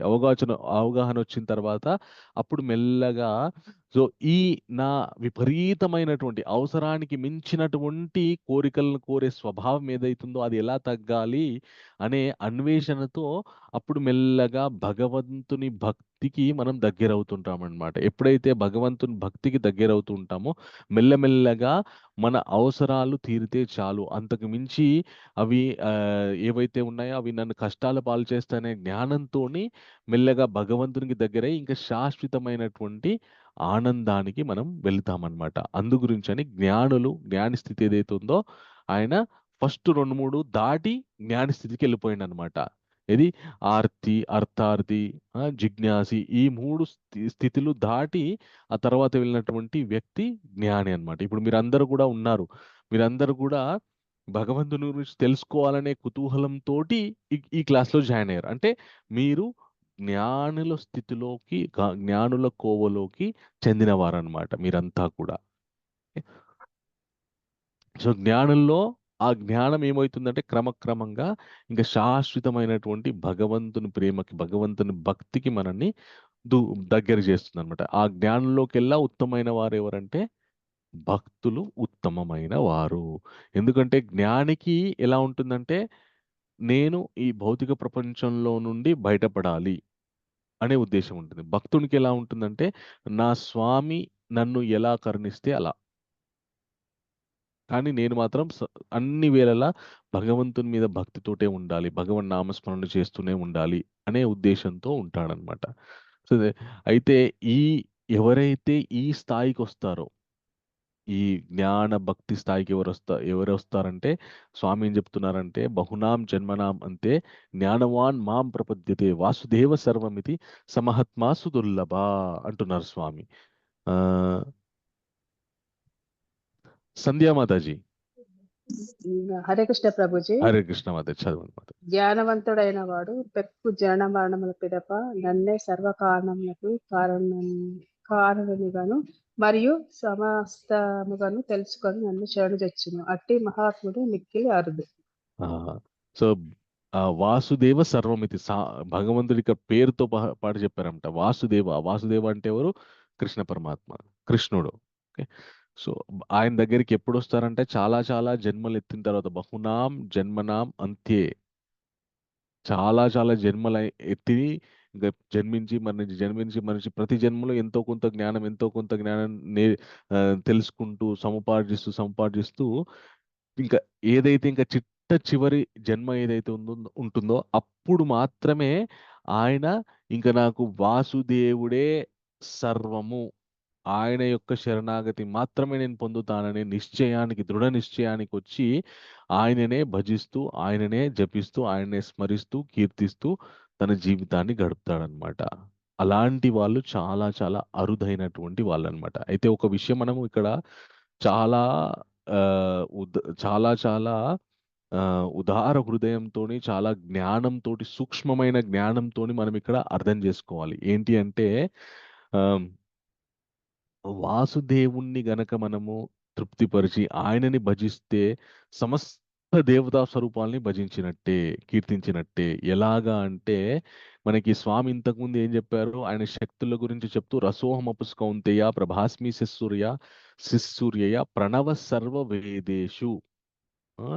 సో ప్రతి ఒక్క దేవతా నామానికి ముందు, మంత్రానికి ముందు ఓంకారం ఖచ్చితంగా ఉంటుంది. ఓంకారం లేకుండా ఏ దేవతా మంత్రం కూడా పరిపూర్ణం అవ్వదు. ఎప్పుడైతే నువ్వు ఆ వాసుదేవుణ్ణి పూజించడము, భజించడం మొదలు పెడతావో అప్పుడు నువ్వు తెలియకుండానే ఆ వేదాల్లో ఉన్నటువంటి ఆ ఓంకారనాదాన్ని కూడా నువ్వు జపించిన వాళ్ళం అవుతాం అన్నమాట. దానివల్ల ఏం జరుగుతుందంటే సర్వ దేవతలు కూడా తృప్తి చెందుతారు. అందుకే శంకరాచార్యుల వాళ్ళు ఏమంటారంటే ఆకాశాత్ పతితం తోయం యథా సాగరం ప్రతిగచ్చతి సర్వదేవ నమస్కృతాః కేశవం ప్రతిగచ్చతి. ఆకాశం నుండి జాలువారినటువంటి ప్రతి ఒక్క వర్షపు బిందువు కూడా సముద్రమే తన గమ్యంగా జాలువారుతుంది. అలాగే సర్వదేవతారాధన కూడా కేశవుడే చివరి గమ్యస్థానము అనే ఉద్దేశంతోటి ఉండాలన్నమాట. సో అలాంటి వాళ్ళు చాలా చాలా అరుదు. సో తర్వాత వివిధ దేవతారాధనలు ఎలా ఎందుకు చేస్తారు ఏంటి, మనకి సనాతన ధర్మంలో ఎన్నో వ్రతాలు, నోములు, వివిధమైనటువంటి యజ్ఞాలు ఎన్నో ఎన్నో ఉన్నాయన్నమాట. సో భగవంతుడు ఏమంటున్నా అంటే కామైస్తైస్తైర జ్ఞాన ప్రపద్యంతే నర అన్య దేవత తం నియమామస్య ప్రకృతి నియత స్వయః. ఓకే, సో దీని అర్థాన్ని ఎవరు చదువుతారు? విజయలక్ష్మి మాధవ్ చదవండి. కృష్ణకుమార్ మాధవ్ చదవండి. హరే కృష్ణ ప్రభుజీ. హరే కృష్ణ మాధవ్. భౌతిక వాంఛలచే జ్ఞానము అపహరింపబడిన వారు యొచ్చి తమ స్వభావ గుణముల అనుసరించి ఆయా విధానముల అనుసరింతురు. హరే కృష్ణ ప్రభుజీ.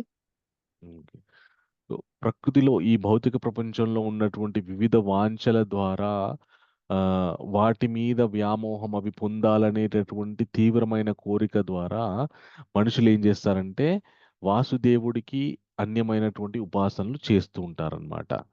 దానివల్ల భౌతికమైనటువంటి కోరికలే తీరుతాయి తప్ప శాశ్వతమైనటువంటి కోరిక తీరదు అని చెప్తున్నా. అంటే వేరే ఉపాసనల్ని తక్కువ చేయడం అనేటువంటి ఉద్దేశం కాదు ఇక్కడ. ఇక్కడ ముఖ్య ఉద్దేశం ఏంటి అంటే ఏ విధమైనటువంటి మనము ఉపాసన అంటే మీరు పూజ అనుకోండి, వ్రతం అనుకోండి, జపం అనుకోండి, ఇవన్నీ కూడా ఉపాసన కిందికి వస్తాయన్నమాట. ఏ విధమైనటువంటి ఉపాసన చేస్తే ఏది గమ్యస్థానం అవుతుంది అని చెప్పి భగవంతుడు ఇక్కడ చెప్తున్నారు. ఒకవేళ వాసుదేవుణ్ణే మనం నిశ్చలంగా ఉపాసన చేస్తే శాశ్వతమైనటువంటి ఆనందమయ గమ్యస్థానం, ఆయన సాన్నిధ్యం మనకు దొరుకుతుంది. అలా కాకుండా వివిధమైనటువంటి ఉపాసనలు, మరి ఇవన్నీ ఇచ్చింది కూడా ఆయనే. మరి ఎందుకు ఇచ్చారంటే ఏదో ఒక విధంగా ఇప్పుడు ఒక తండ్రి ఉన్నాడు అనుకోండి, తండ్రి యొక్క మాట పిల్లవాడు వినట్లేదు. ఎంతకు కూడా ఒరే నాన్న ఇంట్లో ఉండరా అంటే, లేదు నాన్న నేను బయటకు తిరుగుతాను, నాకు అక్కడికి వెళ్ళాలని ఉంది, ఇక్కడికి వెళ్ళాలని ఉంది అంటే తండ్రి చెప్తాడు, అరే అక్కడికి వెళ్తే ప్రమాదం రా, అక్కడ దొంగలు ఉంటారు, ఇక్కడికి వెళ్తే చెడ్డ వాళ్ళు ఉంటారు, క్రిమినల్స్ ఉంటారు, నువ్వు అక్కడికి వెళ్తే వాళ్ళు నిన్ను ఏం కొట్టొచ్చు, తన్నొచ్చు, నీ దగ్గర డబ్బులను లాగేయచ్చు, అక్కడికి వెళ్ళకు అని చెప్పి తండ్రి చెప్తాడనమాట. చెప్పినా కూడా పిల్లగాడు లేదు నాన్నగారు నేను వెళ్తాను, నాకు అక్కడికి వెళ్ళాలని ఉంది, ఏదో ఒక ప్రదేశానికి పిక్నిక్ కావచ్చు, లేదంటే సినిమా హాల్ కావచ్చు, ఇంకేదైనా వెళ్ళకూడని చోటు కావచ్చు, వెళ్తాను అని పిల్లోడు మారం చేస్తున్నాడు. అప్పుడు తండ్రి ఏం చేస్తాడంటే, తండ్రి సరే వీడు ఇంతగానం అడుగుతున్నాడు కాబట్టి పంపిస్తాను, వెళ్ళు అని పిల్లోడికి పర్మిషన్ ఇస్తాడు. పర్మిషన్ ఇచ్చి కూడా తండ్రి తన యొక్క మన తనకెవరైనా తెలిసిన వాళ్ళు వీళ్ళు ఎవరైనా ఒకరిని నియమిస్తాడనమాట. చూడు వీడు ఎక్కడికి వెళ్ళినా కూడా ఒక కంట వాడికి తెలియకుండా నేను నిన్ను నియమించాను, వాడిని కనిపెడుతున్నావు అని వాడికి తెలియకుండా నువ్వు కనిపెడుతూ ఉండు అని చెప్పి తండ్రి తన జాగ్రత్తలు తను ఉంటాడనమాట. కానీ పిల్లోడు తన కోరిక తను తీర్చుకుంటున్నట్టు పిల్లోడు కనిపిస్తుంది. కానీ తండ్రి నియంత్రణనే ఉంటాడు. తండ్రి డబ్బులు ఇస్తేనే వాడికి ఏవేవి కావాలనుకుంటున్నాడో అవన్నీ కొనుక్కుంటాడు, ఆనందిస్తూ ఉంటాడు. కానీ తండ్రి దగ్గరికి మాత్రం రాడు. ఎందుకంటే ఆ తండ్రి వద్దన్న విషయాల జోలికన్నిటికీ వెళ్తున్నాడు కాబట్టి. ఎప్పుడు మళ్ళీ తండ్రి దగ్గరికి వస్తాడు అంటే, ఎప్పుడైతే ఆ విషయాలన్నీ కూడా నాకు అశాశ్వతమైనటువంటి ఆనందాన్ని ఇస్తున్నాయి కానీ మా తండ్రి ఇచ్చేటటువంటి శాశ్వతమైనటువంటి ఆనందాన్ని అలాగే భద్రతని ఇవ్వట్లేదు అనే విషయం గ్రహించినప్పుడు అప్పుడు మళ్ళీ వాడు తండ్రి వైపు చూస్తాడనమాట. చాలా మంది కూడా ఎన్నో ఉపాసనలు చేసి అది చేసి అంటే భగవంతుడు ఇచ్చినాయి అవన్నీ చేసి ఏవో నాకు ఈ కోరిక తీరట్లేదు, ఆ కోరిక తీరట్లేదు అవన్నీ అని చేస్తూ విసిగెత్తిపోయి అబ్బా ఇన్ని పూజలు చేయాలా, ఇన్ని వ్రతాలు చేయాలా, ఏ చేసినా కూడా లాభం లేదు అని ఎప్పుడైతే విసిగెత్తిపోతారో అప్పుడు ఒక్కోసారి భగవంతుని వైపు రావచ్చు. ఎవరైనా మంచి వ్యక్తి యొక్క సాంగత్యం ఉంటే ఒక్కోసారి రాకపోవచ్చు. ఎవరైతే ఈ విషయాన్ని వింటున్నారో వాళ్ళు మాత్రం ఖచ్చితంగా శాశ్వతమైనటువంటి వాసుదేవ ఉపాసన వైపు మొగ్గు చూపుతారనమాట. అయితే భగవంతుడు ఏం చెప్తారంటే గీతలోనే ఇప్పుడు ఈ 7వ అధ్యాయంలో వివిధమైనటువంటి ఉపాసనలు, వివిధమైనటువంటి దేవతా ఉపాసనలు ఏవైతే ఉన్నాయో అవి కేవలం కామ్యమైన కోరికల గురించి ఆశ్రయించి అవి తీర్చుకోవడానికి ఉపాసన చేస్తారని చెప్తారు. అది మళ్ళీ 13వ అధ్యాయంలో స్వామి ఏం చెప్తారంటే దేవద్విజ గురు ప్రజ్ఞ పూజానాం శౌచమార్జవం బ్రహ్మచర్యం అహింసాచ శరీరం తప ఉచ్యతే అంటారనమాట. అంటే దేవతల్ని గౌరవించడము, బ్రాహ్మణులను గౌరవించడము, తల్లిదండ్రులను గౌరవించడము ఇవన్నీ కూడా శరీరంతో చేసే తపస్సు అని చెప్తారనమాట. సో ఒక చోటనేమో దేవతా ఉపాసన మనకి శాశ్వతమైన ఆనందాన్ని ఇవ్వదు అని చెప్తారు. కానీ ఒక చోట ఖచ్చితంగా దేవతల్ని గౌరవించాలి అని చెప్తారనమాట. అంటే ఎందుకు చెప్తున్నారంటే ఇక్కడ వేరే ఉపాసనలకు వ్యతిరేకం కాదు. ఇక్కడ ఏం చెప్తున్నారంటే ఏ ఉపాసన చేస్తే ఏ ప్రయోజనం జరుగుతుంది అని చెప్పడానికి. ఇప్పుడు వ్యక్తి ఉన్నాడు అనుకోండి, కేవలం వాసుదేవుని ఉపాసన చేస్తాను, నేను ఎవరిని పట్టించుకోను, ఇంకా నాకు ఎవరైనా కూడా నేను అందరికీ వ్యతిరేకం, అన్ని రకాలైనటువంటి సాంప్రదాయాలకి అన్ని రకాలైనటువంటి పద్ధతులకు నేను వ్యతిరేకం, నేను వాటిని అన్నిటి ఖండిస్తా అని అన్నాడు అనుకోండి, అది మళ్ళీ అహంకారం అయిపోతుంది. సో అందరూ కూడా ప్రతి ఒక్కరు కూడా ప్రతి మనుష్యుడు కూడా వాసుదేవుడి దగ్గరికి చేరుకోవాలంటే చాలా చాలా సమయం పడుతుందన్నమాట. ఇంతకుముందే ఈ శ్లోకం ఈ విషయం చెప్పే కంటే ముందే భగవంతుడు ఏం చెప్పారు, బహునాం జన్మనాం అంతే, ఎన్నో జన్మల తర్వాత మాత్రమే నా దగ్గరికి వస్తారు, నా గురించి వినడానికి, నా భక్తి చేయడానికి వస్తారని చెప్పారనమాట. సో అందరికీ అవకాశం దొరకదు. మనము హరే కృష్ణ మహామంత్ర జపం చేస్తూ భగవద్గీత భాగవతాది గ్రంథాలు చదువుతూ ఉంటే కొందరు వేరే ఏవేవో పద్ధతులు పాటిస్తుంటారనమాట. మనం వాళ్ళని చూసి హేళన చెయ్యొద్దు.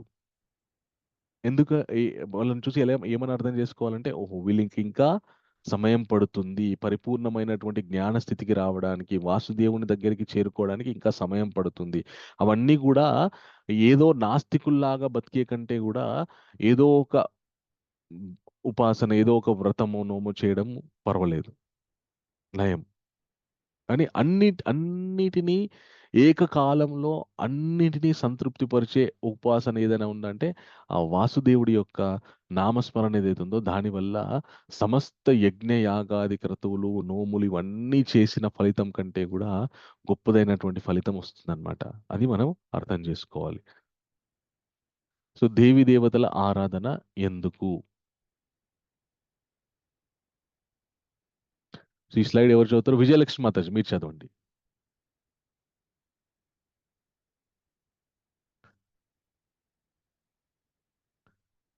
మీరు మ్యూట్ లో ఉన్నారు మాతాజీ, అన్మ్యూట్ చేసుకొని చదవండి. Sorry sir. పర్లేదు మాతాజీ. ఎందుకు చాలా కోరికలు, తక్కువ తెలివితేటలు, ఫలితము మితము మరియు అశాశ్వత ఫలాలు, దేవతా లోకాలను పొందుట. సో ఏం జరుగుతుందంటే థ్యాంక్ యూ మాతాజీ. ఏం జరుగుతుందంటే ఏ దేవత ఆరాధన చేస్తే ఆ దేవతకి సంబంధించినటువంటి లోకానికి వెళ్ళి అక్కడ కొంతకాలం ఉండి మళ్ళీ భౌతిక ప్రపంచంలోకి వచ్చేస్తామన్నమాట. సో దానివల్ల ఏం జరుగుతుందంటే మళ్ళీ సేమ్ మళ్ళీ భౌతిక ప్రపంచాలకి కొన్ని రోజుల విరామం తర్వాత మళ్ళీ ఇక్కడికి వచ్చేస్తున్నాం. సో దాని బదులు ఎంతైతే సమయాన్ని మనం ఇతర ఉపాసనలకి మీద వెచ్చిస్తామో ఆ సమయాన్ని ఆ దేవాది దేవుడైనటువంటి వాసుదేవుడి యొక్క ఉపాసనలో వెచ్చిస్తే శాశ్వతమైనటువంటి ప్రయోజనం కలుగుతుంది కదా. ఆ చిన్నపాటి లాజిక్ అర్థం కాక మనము ఉన్న ఆ కొద్ది సమయాన్ని మళ్ళీ తాత్కాలికమైనటువంటి విషయాల గురించే వెచ్చిస్తూ ఉన్నాం అనమాట. అలా కాకుండా ఎప్పుడైతే మనం భగవద్గీతలో ఉన్నటువంటి ఈ విషయాలు వింటామో అప్పటి నుండి మిగతా సాంప్రదాయాల మీద విషయాల మీద గౌరవం ఉండాలి. మనం ఎప్పుడు కూడా ఖండించకూడదు. గౌరవం ఉండాలి, గౌరవించాలి, కానీ వాసుదేవుణ్ణి ప్రేమించాలి. ఏ దేవత స్వరూపాన్నైనా కూడా మనం చక్కగా గౌరవించాలి. మనము కించపరచకూడదు, అలాగని ఖండించకూడదు. ఎందుకంటే అందరూ కూడా భగవంతుని యొక్క శక్తులే. వివిధ ప్రయోజనాల గురించి వాళ్ళని అలాగా పెట్టడం జరిగింది అన్నమాట. ఓకే, మనం ముందు ఆ విషయాలు ఇంకా ఇంకా క్లియర్ అవుతాయి అన్నమాట. ఓకే, సో అందు గురించి అందరినీ కూడా గౌరవించాలి, కానీ వాసుదేవుని ప్రేమించాలి. ఎలా ఉంటుందంటే ఇప్పుడు మన నాన్నగారు ఉన్నారనుకోండి, నాన్నగారికి స్నేహితులు అన్నదమ్ములు ఉంటారు. మన ఇంటికి ఆ నాన్నగారి యొక్క స్నేహితులు అన్నదమ్ములు వచ్చారనుకోండి, మనం ఖచ్చితంగా వాళ్ళని గౌరవిస్తాం. రండి, కూర్చోండి, నీళ్ళు తాగండి, జ్యూస్ తాగుతారా, నిమ్మరసం తాగుతారా అని వాళ్ళకి వాళ్ళ బాగోగులు చూసుకుంటాం. అలాగే వాళ్ళకి కొద్దిగా సేవ చేస్తాం కూడా ఇంట్లో. వాళ్ళు తింటుంటే మనం వడ్డించడము అది ఇది అవన్నీ చేస్తాం. కానీ మనకి ప్రేమ ఎవరి మీద ఉంటుంది? మన తండ్రి గారి మీద మాత్రమే ఉంటుంది. ఇప్పుడు ఒకవేళ మన ఇంటికి వచ్చినటువంటి వాళ్ళందరినీ కూడా మనం గౌరవపరుస్తూ కించపరుస్తున్నాం అనుకోండి, మళ్ళీ మనం వాళ్ళ ఆగ్రహానికే కాక మన తండ్రి గారి ఆగ్రహానికి కూడా లోనైపోతాం. అరే విధవాన్ని నీకు ఇదారా నేర్పించింది, మన ఇంటికి ఎవరైనా వస్తే చక్కగా ఆదరించాలి, గౌరవించాలి, కానీ నువ్వు ధిక్కరిస్తావా, కించపరుస్తావా అని చెప్పేసి మళ్ళీ తండ్రి ఏమనేది కొడతాడనమాట. సో మనం అర్థం చేసుకోవాల్సింది ఏంటంటే మిగతా అన్ని ఉపాసనలు అన్ని దేవతా స్వరూపాలు కూడా మన తండ్రికి సంబంధించినవి, భగవంతునికి సంబంధించినవి. కానీ ఇప్పుడు తండ్రి గారి మిత్రుడు అన్నదమ్ములు ఎవరైతే ఉన్నారో వాళ్ళు మనకి ఈ శాశ్వతమైనటువంటి సౌకర్యాలు మనకి కల్పించరు కదా. మనకి ఏమున్నా అప్పటి మందం ఏదో చాక్లెటో లేదా ఐస్ క్రీమో ఇప్పిస్తారు అంతే తప్ప మన జీవితాంతం మన ఫీజులు కట్టి మనకి ఆస్తిపాస్తులు పంచి అయితే ఇవ్వరు కదా. అవి ఇచ్చే బాధ్యత ఎవరిది? మన నిజమైనటువంటి తండ్రిది మాత్రమే. అందు గురించి ఆ విషయాన్ని మనం అర్థం చేసుకోవాలి. అర్థం చేసుకొని ఎవరి యందు ఎంత గౌరవంతో ఉండాలి, ఎవరి యందు ఎంత ప్రేమతో ఉండాలనేటువంటి విషయాన్ని మనము అర్థం చేసుకోవాలి. అంతే తప్ప మన జ్ఞానం ఎప్పుడైనా కూడా ఇతరులని ద్వేషించే విధంగా ఉండేది జ్ఞానం కాదు, అది అజ్ఞానం. ఏ విషయంలో ఎక్కడ ఎలా ఉండాలి, ఎవరితో ఎలా మెదులుకోవాలి అనేటటువంటి బుద్ధి ఎప్పుడైతే పెంపొందుతుందో అది నిజమైనటువంటి జ్ఞానం. ఓకే,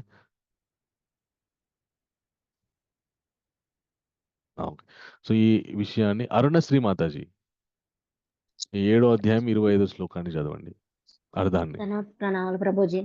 హరే కృష్ణ. మూఢులకు మరియు అజ్ఞానులకు నేనెన్నడును వ్యక్తము కాను.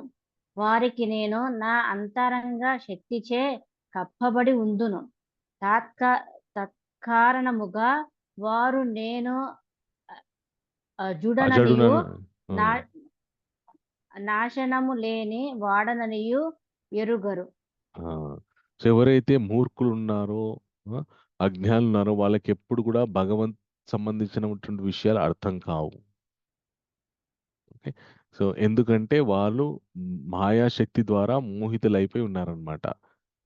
అందు గురించి వాళ్ళకి అర్థం కాదు భగవంతుని గురించి. భగవంతుడు శాశ్వతమైనటువంటి వ్యక్తి, అన్నిటికీ ఆయనే కారణం, అన్నిటికీ బీజం ఆయనే అనే విషయాల్ని వాళ్ళు ఎరగరు. ఎందుకు ఎరగరు? ఎవరైనా చెప్పండి. వాళ్ళ అజ్ఞానంలో ఉన్నారు కాబట్టి ప్రభుజీ. అజ్ఞానం ఎక్కడి నుండి వస్తుంది?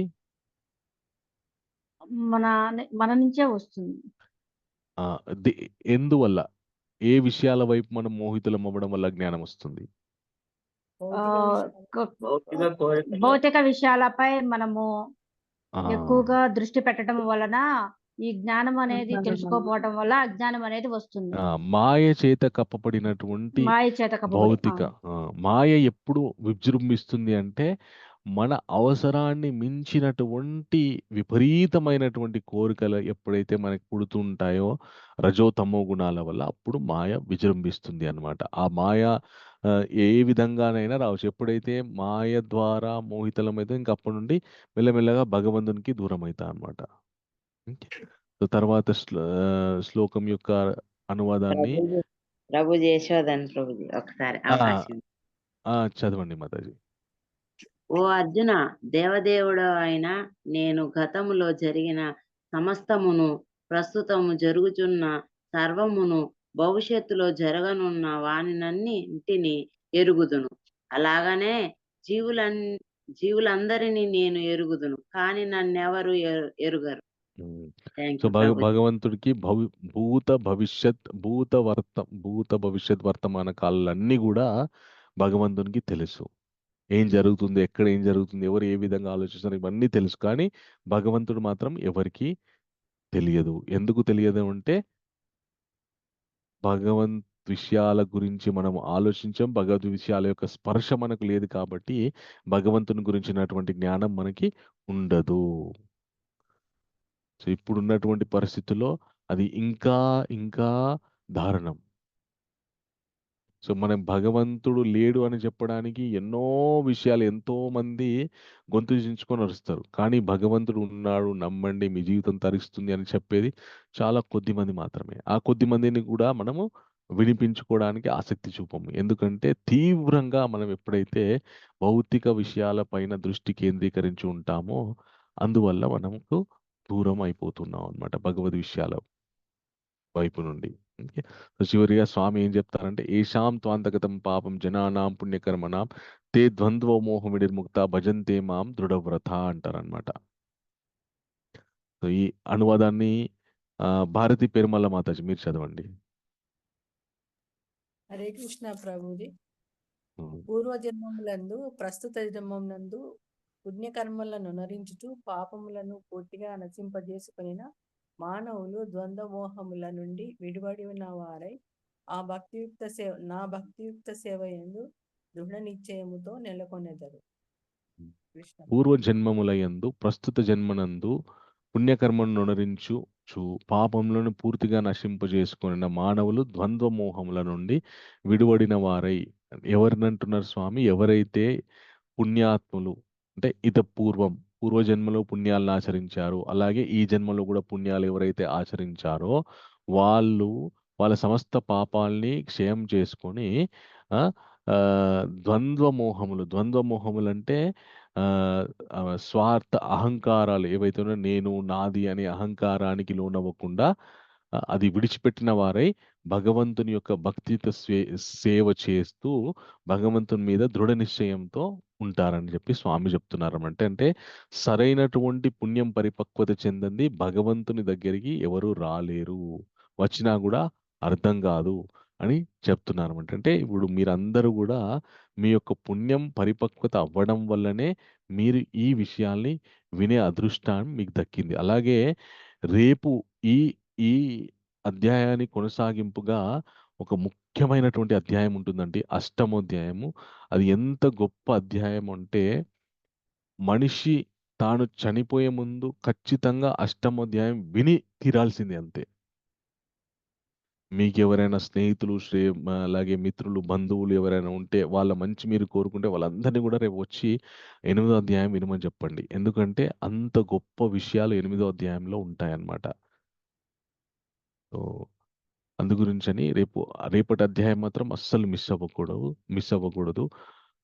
ఖచ్చితంగా రేపటి అధ్యాయం వినడానికి ప్రయత్నం చేయండి. అలాగే మీకు తెలిసిన వారందరినీ కూడా మీరు ఎవరైతే వీళ్ళు బాగుండాలని కోరుకుంటారో వాళ్ళందరినీ కూడా రేపు అష్టమోధ్యాయం వినడానికి తీసుకురండి. మన లింక్ వాళ్ళకి షేర్ చేస్తే వాళ్ళు కూడా జాయిన్ అవ్వచ్చు.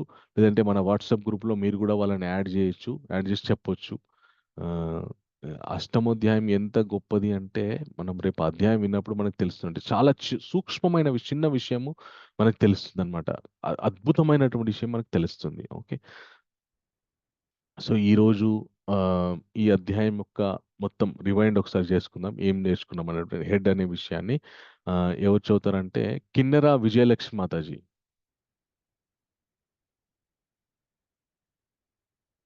హరే కృష్ణ. కిన్నెర మాతాజీ ఉన్నారా?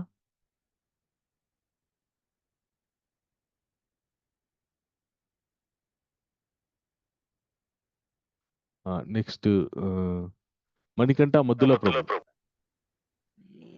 హరే కృష్ణ ప్రభు. హరే కృష్ణ ప్రభు. హియరింగ్, శ్రవణం. ధ్యానించే ముందు ఆయన గూర్చి శ్రవణం చేయుట తన గురించి జ్ఞానాన్ని వెల్లడిస్తుంది. అరుదైన జ్ఞానం. మూడు విధములైన జ్ఞాన సముపార్జనం. ఈ ఎవ్రీవేర్, ప్రతి చోట, భౌతిక మరియు ఆధ్యాత్మికతల యొక్క మూలం, అన్నిటి యొక్క సారం. ఓకే, థ్యాంక్ యూ ప్రభు. Thank you very much. Yogesh ప్రభు, తర్వాత 2 అక్షరాలు చదవండి. తాత్కాలిక జయ శ్రీకృష్ణ. హరే కృష్ణ. హరే కృష్ణ. తాత్కాలిక ఫలితాలు కొంచెం తక్కువ కనబడుతుందండి. పెద్ద చేస్తున్నా. ఇప్పుడు కనిపిస్తుందా? ఇప్పుడు కనబడుతుంది. డెమిగాడ్స్, దేవీ దేవతలు తాత్కాలిక ఫలితాలు వారి లోకములకు చేరుదుము. ఏ యాక్సెప్ట్ అండ్ రిజెక్ట్, అంగీకరించుట లేదా నిరాకరించుట. శరణాగతి కోరని నలుగురు, శరణాగతిని కోరు నలుగురు. జ్ఞాని ఉత్తమమైన వాడు, భక్తులు అరుదైన వారు. సో ఈ అంశాన్ని మనం ఈరోజు సెషన్లో నేర్చుకున్నాం. సో ఈరోజు మనం అద్భుతమైనటువంటి ఒక శ్లోకాన్ని నేర్చుకోవడానికి ప్రయత్నం చేద్దాం. ఈ శ్లోకాన్ని. ఓకే, నాతో పాటు అందరూ చెప్పండి. బహునాం జన్మనాం అంతే జ్ఞానవాన్ మాం ప్రపద్యతే.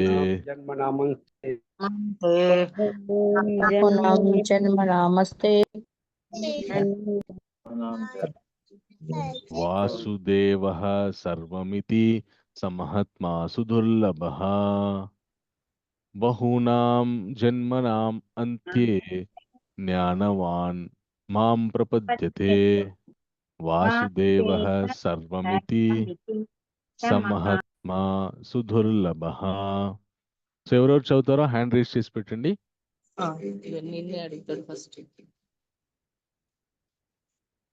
బహునాం జన్మనామంతే జ్ఞానవాన్ మాం ప్రపద్యతే.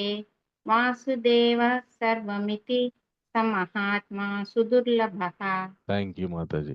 శ్రావణి మాతాజీ, మీరు కూడా చదువుతారా? చదువుతాం గురూజీ. మాతాజీ బహూనాం జన్మనామంతే జ్ఞానవాన్ మాం ప్రపద్యతే. వాసుదేవః సర్వమితి స మహాత్మా సుదుర్లభః. హరే కృష్ణ. హరే కృష్ణ. హరే కృష్ణ. తర్వాత హరే కృష్ణ. ఒక్క నిమిషం మాతాజీ. గురూజీ, యశోదది శ్రావణిది భద్రాచలం గురూజీ. ఓ, చాలా సంతోషం. Okay, great. Okay, Usha Bhalu మాతాజీ. హరే కృష్ణ గురుజీ. హరే కృష్ణ మాతాజీ. బహూనాం జన్మనామంతే జ్ఞానవాన్ మాం ప్రపద్యతే. వాసుదేవ సర్వమితి మహాత్మాసు దుర్లభః. థ్యాంక్ యూ వెరీ మచ్ మాతాజీ. సంజీవ్ ప్రభు.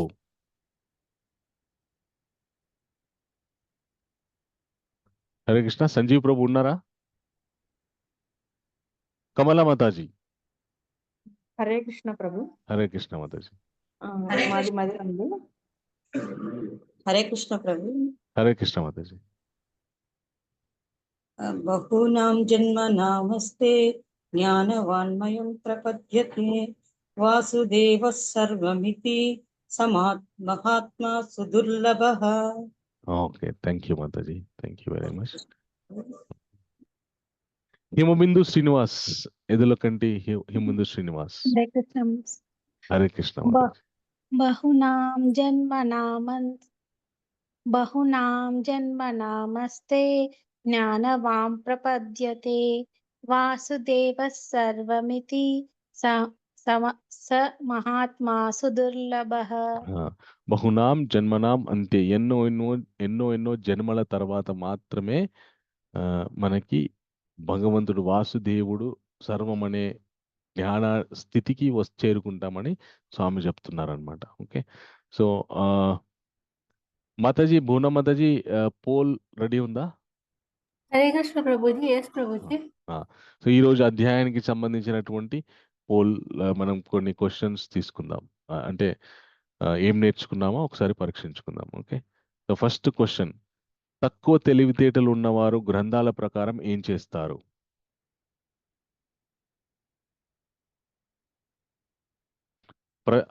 ఆప్షన్స్: పరమాత్మను పూజిస్తారు, వారు తమ స్వభావాలను అనుసరిస్తారు మరియు దేవతల పూజిస్తారు, వారు ధ్యానంలో పాల్గొంటారు, పరమాత్మ జ్ఞానాన్ని కోరుకుంటారు. 4 ఆప్షన్స్. ఇందులో ఏది కరెక్టో చెప్పండి. ఎవరికైతే పోల్ కనపడట్లేదో వాళ్ళు చాట్ బాక్స్లో కూడా మీ యొక్క ఆన్సర్ని పెట్టవచ్చు.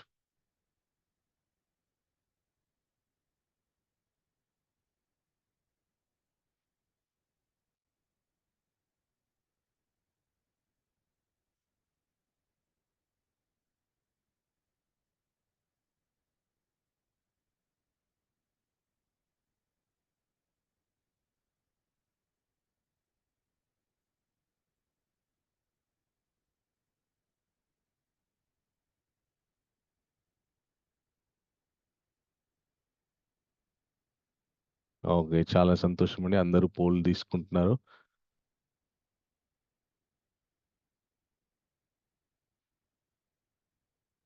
ఓకే ఓకే, సో తొందరగా పోల్ చేయండి. మనకి ఇంకా మిగతా ప్రశ్నలు కూడా మనం ఆన్సర్ చేయొచ్చు. ఒకసారి మన యొక్క జ్ఞానాన్ని పరిశీలించుకుంటే. ఎస్ మాత, చెప్పండి. రావట్లేదు, పోల్ రావట్లేదు. రావట్లేదు ప్రభుజీ. అంటే అవును మాతాజీ, కొందరికి స్క్రీన్ మీద రావట్లేదు. అందు గురించి నేను క్వశ్చన్ చదివాను. క్వశ్చన్ ఏంటంటే, తక్కువ తెలివితేటలు ఉన్నవారు గ్రంథాల ప్రకారం ఏం చేస్తారు? ఫస్ట్ ఆప్షన్ పరమాత్మను పూజిస్తారు. సెకండ్ ఆప్షన్ వారు తమ స్వభావాలను అనుసరిస్తూ మరియు దేవతలను పూజిస్తారు. థర్డ్ ఆప్షన్ వారు ధ్యానంలో పాల్గొంటారు. ఫోర్త్ ఆప్షన్ పరమాత్మ జ్ఞానాన్ని కోరుకుంటారు. ఈ 4 చాట్ బాక్స్ లో పెట్టండి. రావట్లేదు ప్రభుజీ ఇక్కడ. అయ్యో, మేబీ టెక్నికల్ ఇష్యూ ఉండొచ్చు మాతాజీ. ఓకే, నేనైతే బి అనుకుంటున్నా Prabhuji answer. Thank you Mataji, మీరు బి అని చెప్పారు కదా. విజయలక్ష్మి మాతాజీ. ఓకే, సో భువన మాతాజీ ఆన్సర్ డిస్ప్లే చేయండి.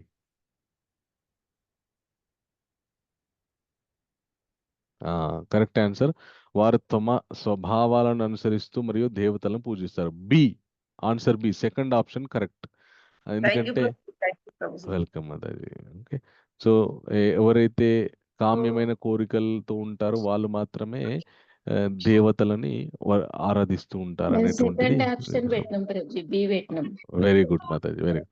తర్వాత ప్రశ్న పోల్ పెట్టండి మాతాజీ, భువన మాతాజీ. పరమాత్మను గురించి బుద్ధిహీనులు తప్పుగా ఏమి నమ్ముతారు? ఆప్షన్స్: ఆయన వ్యక్తిగతమైన వాడు మాత్రమే, ఆయన ముందు వ్యక్తిత్వం లేనివాడు మరియు ఇప్పుడు వ్యక్తిత్వం కలిగి ఉన్నాడు. మూడో ఆప్షన్ ఆయన లేడు, ఆయన కేవలం ఒక పురాణం. సో ఈ 4 అంశాల్లో ఏది కరెక్ట్ అనేది పెట్టండి. పరమాత్మను గురించి బుద్ధిహీనులు తప్పుగా ఏమి నమ్ముతారు? ప్రభుజీ రావడం లేదు పోల్. కొందరికి ఇష్యూ ఉంది మాతాజీ, అందుకే నేను క్వశ్చన్ చదివి వినిపిస్తున్నా.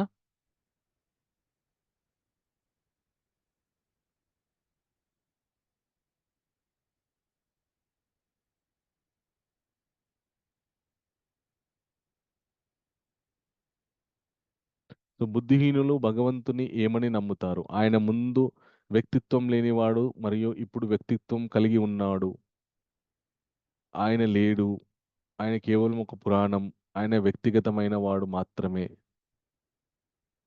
నాలుగిట్లో ఏది కరెక్ట్?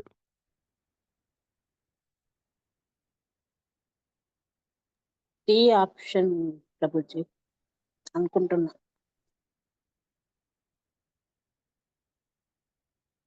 సెకండ్ క్వశ్చన్ ఇంకా రాలేదు ప్రభుజీ, పాపప్ అవ్వట్లేదు. అయ్యో, రావట్లేదా? ఆల్రెడీ లేదు. వచ్చింది, స్క్రీన్ మీద కనిపిస్తుంది. మీకు కనపడట్లేదేమో. నేను చెప్తాను. పరమాత్మను గురించి బుద్ధిహీనులు తప్పుగా ఏమి నమ్ముతారు?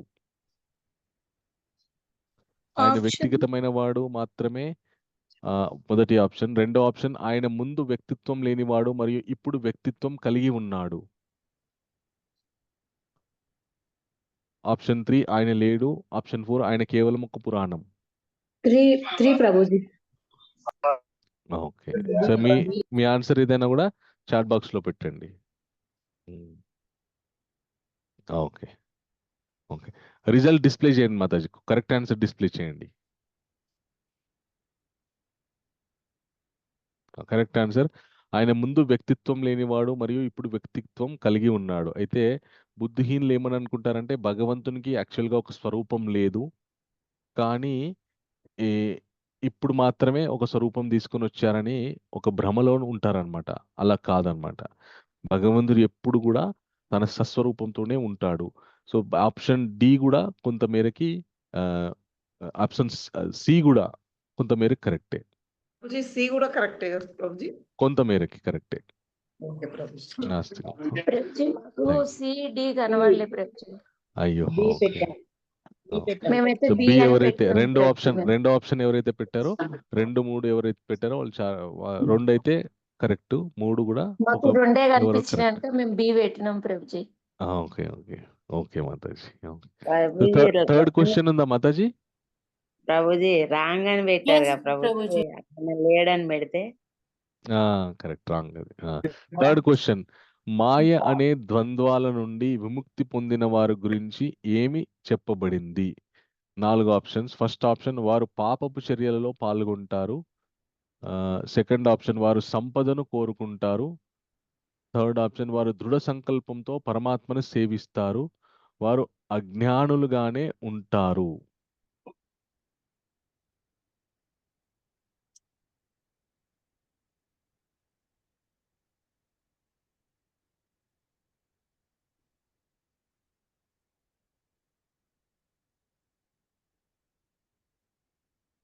ఓకే, మీ ఆన్సర్ని మీరు చాట్ బాక్స్లో కూడా పెట్టొచ్చు. ఓకే, సింధు మాతాజీ 3 అని పెట్టారు. శ్వేత 3 అని పెట్టారు. ప్రభుజీ నేను పెట్టాను ప్రభుజీ. హరే కృష్ణ ప్రభుజీ, దండవత్ హరే కృష్ణ. ప్రణామం.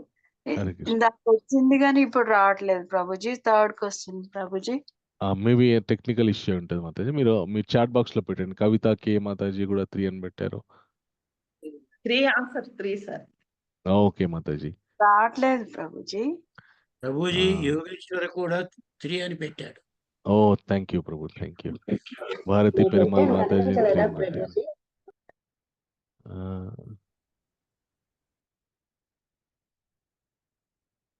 Okay okay,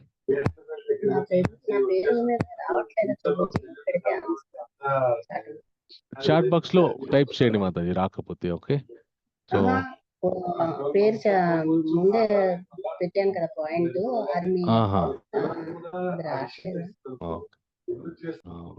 okay okay, answer display చేయండి మాతాజీ. కరెక్ట్ ఆన్సర్ మూడో ఆప్షన్, వారు దృఢ సంకల్పంతో పరమాత్మను సేవిస్తారు. అది కరెక్ట్. ఎవరెవరైతే 3 అని పెట్టారో వాళ్ళందరూ కూడా కరెక్ట్ ఆన్సర్ చేశారు. ఓకే, సో అంతే కదా. ద్వంద్వం మనకి మాయ అనే ద్వంద్వాలు, నేను నాది అనే ద్వంద్వాలు పోయినప్పుడే దృఢ సంకల్పంతో పరమాత్మని సేవిస్తాము. ఓకే, అది ఈ ఆన్సర్ యొక్క ప్రభుజీ ఏవైతే కరెక్ట్ కనబడలేదు ప్రభుజీ మాకు. అయ్యో, ఓకే ఓకే, నేను రేపటి పని చేస్తాను. ఇదే మళ్ళీ స్క్రీన్ షాట్ తీసి కూడా మన చాట్ బాక్స్ లో పెడతాను. ఓకే, థ్యాంక్ యూ భువన మాతాజీ. ఇంకా పోల్ ఎండ్ చేయండి. ఓకే, సో ఈ రోజు అధ్యాయానికి సంబంధించిన ఏమైనా ప్రశ్నలు ఉంటే ఇప్పుడు అడగవచ్చు మీరు. ప్రభుజీ నాకు ఈ శ్లోక ఛాన్స్ ఇవ్వలేదు ప్రభుజీ. మీ పేరు మాతాజీ? యశోదని చెప్పా కదా ప్రభుజీ. చెప్పండి అది మాతాజీ నాకు శ్లోక. బహునాం జన్మనామంతే జ్ఞానవాన్ మాం ప్రపద్యతే వాసుదేవ సర్వమితి స మహాత్మా సదు దుర్లభ సుదు దుర్లభ. థ్యాంక్ యూ ప్రభు. మిస్టేక్స్ ఉంటే సారీ ప్రభు. పర్వాలేదు. Thank you very much. Thank you. Okay. So ఇంకెవరికైనా ప్రశ్నలు వాళ్ళు మాత్రమే హ్యాండ్ రైజ్ చేసి పెట్టండి. మనం ఇప్పుడు ఈ అధ్యాయానికి సంబంధించిన ప్రశ్నలు ఉంటే చర్చించుకుందాం. ఎవరికైనా ఉన్నాయా ప్రశ్నలు? ఇందిరా భోయినా మాతాజీ. డౌన్ చేసినావా? హరే కృష్ణ ప్రభుజీ. దండోత్ ప్రణామం. హరే కృష్ణ మాతాజీ. ప్రభుజీ ఇప్పుడు పోల్ అయింది కదా ప్రభుజీ. ఆ సెకండ్ క్వశ్చన్ ఆన్సర్ నాకు కొద్దిగా కన్ఫ్యూజ్ అయింది ప్రభుజీ. ఒకసారి కావాలి అదని విషయం. సెకండ్ క్వశ్చన్ ఏది? పరమాత్మ ఒకప్పుడు ఇంతకు ముందు వ్యక్తం కాలేదు, ఇప్పుడు వ్యక్తం అయ్యాడు అది అనేటువంటి ఎలా గుర్తించారు అని. అది ఇంకే పరమాత్మ గురించి బుద్ధిహీనులు తప్పుగా ఏం నమ్ముతారంటే, అంటే భగవంతుడికి ఒక అస్తిత్వం లేదు, ఆయన అవ్యక్తంగా ఉంటారు, కానీ ఇప్పుడు మాత్రమే వ్యక్తం అయ్యారు అని అంటుంటారు అనమాట కొంతమంది. అంటే వాళ్ళు అది ఎలాగా వాళ్ళు ఐడెంటిఫై చేశారు? ముందు ఐడెంటిఫై చేయలేదు, ఇప్పుడు ఐడెంటిఫై ఎలా చేశారు అని నాకు కొంచెం డౌట్ అంతే ప్రభు. అదే బుద్ధిహీనత అన్నమాట. Okay okay Prabhuji. బుద్ధిహీనత అంటే ఏంటి అంటే, భగవంతుడు ఎప్పుడు ఉన్నారు, అవునవును. ఎప్పుడు ఉన్నారు, ఇప్పుడు మాత్రమే ఉన్నారు, ఇంతకు ముందు లేరు అనేటటువంటి బుద్ధిహీనత అన్నమాట. ఓకే ప్రభుజీ. ఇప్పుడు మాత్రమే సస్వరూపంతో ఉన్నారు, ఇంతకు ముందు స్వస్వరూపంతో లేరు అనేటటువంటి విషయం ఏదైతే అది బుద్ధిహీనత అన్నమాట. Okay. Thank you Prabhuji. Hare Krishna. Welcome. Hare Krishna. దండోత్. Okay. పవనికి Mataji మీకేమైనా ప్రశ్న ఉందా? ప్రశ్న ఉంది. హరే కృష్ణ ప్రభుజీ. ఎస్ మాతాజీ. హరే కృష్ణ. మామూలుగా మనం నలుగురు గురించి చెప్పుకున్నాం కదా ప్రభుజీ. అర్ధో, అవును మాతాజీ. అర్ధార్థి, జిజ్ఞాసి, జ్ఞాని. అయితే ఈ నలుగురు రకాల్లోనే మాక్సిమం ఉన్న హ్యూమన్ బీయింగ్స్ అంతా ఉంటాం. అయితే అవును. ఆర్తులు అవుతాం లేదా అర్ధార్థులు అవుతాం. మోస్ట్లీ జిజ్ఞాసులు అవుతాం. ఎందుకంటే ఏదైనా పని చేసినప్పుడు ఏం వస్తుంది మనకు అందులోంచి అని. సో అవును. ఇప్పుడు చెప్పిన దాని ప్రకారం ప్రభుజీ ఈ నలుగురిలో జ్ఞానులు ఉత్తమం, జ్ఞానుల కంటే భక్తులు ఉత్తమం, భక్తుల కంటే శుద్ధ భక్తులు ఉత్తమం అని తెలుసుకున్నాం. నా డౌట్ ఏంటంటే ప్రభుజీ, అంటే జ్ఞాని అయ్యాకే భక్తి చేయగలుగుతామా, భక్తులు అని పిలవగలుగుతామా? ఎందుకంటే మోస్ట్ ఆఫ్ ద టైమ్స్ మనం జిజ్ఞాసి దగ్గరే ఆగిపోతాం కదా ప్రభుజీ. మరి జిజ్ఞాసి నుంచి జ్ఞాని అవ్వాలి అనేది అక్కడ కొంచెం కన్ఫ్యూజన్ ఉంది ప్రభుజీ. అంతే. ఓకే. సో జిజ్ఞాసి దాకా వెళ్ళిన తర్వాత ఏం జరుగుతుంది అంటే, జిజ్ఞాసి అన్ని విషయాలు తెలుసుకుంటాడు. ఆ శాస్త్రాలు, ఈ శాస్త్రాలు చదివి చివరికి మనం చేరుకోవాల్సింది వాసుదేవుని అని తెలుసుకుంటాడు. తెలుసుకొని ఇంకా వాసుదేవుని కూడా తెలుసుకోడు, ఇంకా ఈ భౌతిక ప్రపంచంలో నుండి బయటపడాలనే విషయాన్ని తెలుసుకుంటాడు. తెలుసుకోవాలంటే ఏం చెయ్యాలి అనేటువంటిది జ్ఞాని లెవెల్ అన్నమాట. ఇంక జ్ఞాని ఏం చేస్తాడంటే సాధన మొదలు పెడతాడు. వివిధమైనటువంటి యోగ సాధనలు అవి అలాగే ఏకాంతంలో ఉండి సాధన చేయడం ఇవన్నీ మొదలు పెడతాడనమాట. ఆయన జ్ఞాని ఎందుకు సాధన మొదలు పెడతాడు? ముక్తి పొందాలని చెప్పేసి, కేవలం ఈ భౌతిక ప్రపంచంలో నుండి ముక్తి పొందాలి అనే ఉద్దేశంతో సాధన మొదలు పెడతాడనమాట. ఆ తర్వాత ఒకవేళ జ్ఞాని జిజ్ఞాసులకి గనక ఎవరైనా భగవంతుని యొక్క భక్తులు పరిచయమై వాళ్ళ యొక్క సాంగత్యాన్ని వాళ్ళు తీసుకున్నారనుకోండి, అప్పుడు వాళ్ళకి కూడా భగవంతుని మీద భక్తి ఎప్పుడు కుదురుతుందంటే, ఇంకొక భగవద్భక్తుడి ద్వారా మాత్రమే కుదురుతుంది. మనమే నేనే అని నేర్చుకుంటాను, నేనే అని చేస్తాను అనే ఉద్దేశం అనే ధోరణి పక్కన పెట్టి, లేదు నేను ఇంకొకరి సాంగత్యం తీసుకోవాలి అని ఎప్పుడైతే మనకు ఆ విషయం తెలుసుకుంటామో, అప్పుడు మెల్లగా నాకంటే ఇంకా ఉత్తమమైనటువంటి వాళ్ళ గురించి వాళ్ళతోని సాంగత్యం చేయాలని అర్థమై ఎప్పుడు సాంగత్యం తీసుకుంటారో అప్పుడు మొదలవుతుందన్నమాట. కొన్ని సార్లు జ్ఞాని లెవెల్‌లో ఉన్న వాళ్ళు కూడా జ్ఞానంలోకి వెళ్ళే ఛాన్సెస్ ఉన్నాయి కదా ప్రభుజీ. భక్తిలోకి వెళ్తారనమాట. ఎలా అంటే మన జ్ఞానంలో కూడా మళ్ళా ఇంకా శుద్ధ జ్ఞానం అనేటువంటిది ఇంకా ఇంకా ఎక్కువ విషయాలు తెలుసుకుంటుంటే మెల్లమెల్లగా అర్థమవుతుంది అన్నమాట. ఓహో! ఏదైతే నిజమైనటువంటి జ్ఞాని ఎందుకు సాధన చేస్తాడు? జీవితం మొత్తం ఆనందమయ స్థితిలోకి వెళ్ళడానికి సాధన చేస్తాడనమాట. అయితే ఇంకా కొన్ని కొన్ని సార్లు ఏం జరుగుతుందంటే కేవలం ముక్తి ద్వారా నేను ఈ భౌతిక ప్రపంచంలో నుండి బయటపడుతున్నా గానీ ఇంకా తర్వాత నా జీవితం ఎండ్ అయిపోతుంది. అంతే గదా! అంతే ప్రభుజీ. ఆ తర్వాత ఇంకా ముక్తి పొందిన తర్వాత ఇంకా ఏం లేదు. శూన్యంలోకెళ్ళిపోతున్నా.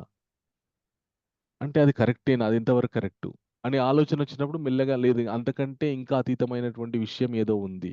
శాశ్వత భగవత్ సాన్నిధ్యానికెళ్ళాలి. శాశ్వతంగా భగవంతుని యొక్క సేవకుడవ్వాలి. దాంట్లో భగవంతుని యొక్క ప్రేమను ఆస్వాదించాలి. అనే విషయం ఎప్పుడైతే అర్థమవుతుందో అప్పటి నుండి ఇంకా భక్తి, శుద్ధ భక్తి వైపు ప్రయాణం జరుగుతుందనమాట. అవును ప్రభుజీ. ఇవన్నీ కూడా ప్రాథమిక స్థాయిలు. ఇక్కడ నుండి మెల్లమెల్లగా ముందుకు వెళ్తూ ఉంటారనమాట. హరే కృష్ణ ప్రభుజీ. ధన్యవాదాలు. వెల్కమ్ మాతాజీ. హరే కృష్ణ. సో ఇంకెవరికైనా ప్రశ్నలున్నాయా? హరే కృష్ణ ప్రభుజీ, దండవత్ ప్రణాం హరే ప్రభుజీ. కృష్ణ మాతాజీ. దండవత్ ప్రణాం. అది అనుమాన ప్రమాణం, శబ్ద ప్రమాణం అవి ఉన్నాయి కదా ప్రభుజీ, అది గురించి కొంచెం ఎక్స్ప్లెయిన్ చేస్తారా ప్రభుజీ? సో ప్రత్యక్ష ప్రమాణం, అనుమాన ప్రమాణం, శబ్ద ప్రమాణం. ప్రత్యక్ష ప్రమాణం అంటే మనం కంటితో చూస్తేనే నమ్ముతాం. ఇది ఇలా ఉంది, నా కంటికి కనబడుతుంది, కనబడితేనే అది కరెక్ట్ అని నమ్ముతాను. అది ప్రత్యక్ష ప్రమాణం. ఓకే. తర్వాత అనుమాన ప్రమాణం అంటే ఊహాజనికమైనటువంటిది. ఇది ఇలా అయి ఉండవచ్చు, ఇలా కాకుండా ఇలా అయి ఉండవచ్చు, ఇలా అయి ఉంటే ఇది కరెక్టు అని ఎవరో చెప్తేనో లేదంటే మనకి మనమే ఆలోచించుకొని నమ్మేటటువంటి ప్రమాణం అన్నమాట. ఒక ఉదాహరణకి ఇప్పుడు ఒక చిన్న పిల్లవాడు ఉన్నాడు అనుకోండి, వాడికి ఒరేయ్ ఇగో వీడురా మీ నాన్న అని తల్లి వేలు పెట్టి ఒక వ్యక్తిని చూపించింది అనుకోండి, ఆ వ్యక్తి ఆ పిల్లోడిని ఆ వ్యక్తిని ఆ పిల్లోడు చూస్తాడు, ఓహో మా నాన్నగారు ఈయన అని నమ్ముతాడు. ఓకే. సో అలా కాకుండా ఒక వ్యక్తిని చూపించకుండా మీ నాన్న ఇలా ఉంటాడు అలా ఉంటాడని ఒక రకమైనటువంటి ఊహలు క్రియేట్ చేస్తూ చెప్పింది అనుకోండి తల్లి పిల్లోడికి, వాడు వాళ్ళ నాన్నని ఊహించుకుంటాడు. కానీ వాడికి తెలియదు నాన్నెవరు, ఊహించుకుంటాడు అంతే. అది అనుమాన ప్రమాణం అన్నమాట. తర్వాత శబ్ద ప్రమాణం అంటే ఇంకా తన తల్లి గట్టిగా చెప్తుందనమాట, ఒరేయ్ నీకు ఏవేవో ఎవరెవరో ఏదో చెప్తే వినకు నువ్వు, మీ నాన్న ఖచ్చితంగా ఇగో ఇలా ఉంటాడు, ఇది ఇంకా మీ నాన్నకి సంబంధించినటువంటి ప్రూఫ్స్ ఇవి, నువ్వు ఇది మీ నాన్న యొక్క వ్యక్తిత్వం, ఇది మీ నాన్న యొక్క స్వభావం, ఇది మీ నాన్నగారి ఫోటో అని గట్టిగా ఎప్పుడైతే చెప్తుందో అది శబ్ద ప్రమాణం. అవి వాటన్నిటిని కూడా శాస్త్రములు అంటారనమాట. అయితే మనం ఆ ఉదాహరణ ఎందుకు తీసుకున్నామంటే మనం ఏదైనా భగవంతుని గురించి నమ్మాలి, తెలుసుకోవాలి అంటే ఫస్ట్ మనం ప్రత్యక్షంగా వాటిని చూసి లేదంటే పురాణాలు, ఇతిహాసాల ద్వారా చదివి, శబ్దం ద్వారా విని తెలుసుకున్నప్పుడు మనము ఖచ్చితంగా భగవంతుని గురించిన అవగాహన మనకి వస్తుంది అన్నమాట. అందుకు ఆ 3 ప్రమాణాల గురించి చెప్పడం జరిగింది. ఓకేనా మాతాజీ? ప్రభుజీ, హరిబోల్ ప్రభుజీ. మా సందేహాన్ని నివృత్తి చేసినందుకు కృతజ్ఞతలు ప్రభు. Thank you. ఇంకా ఎవరికైనా ప్రశ్న ఉందా?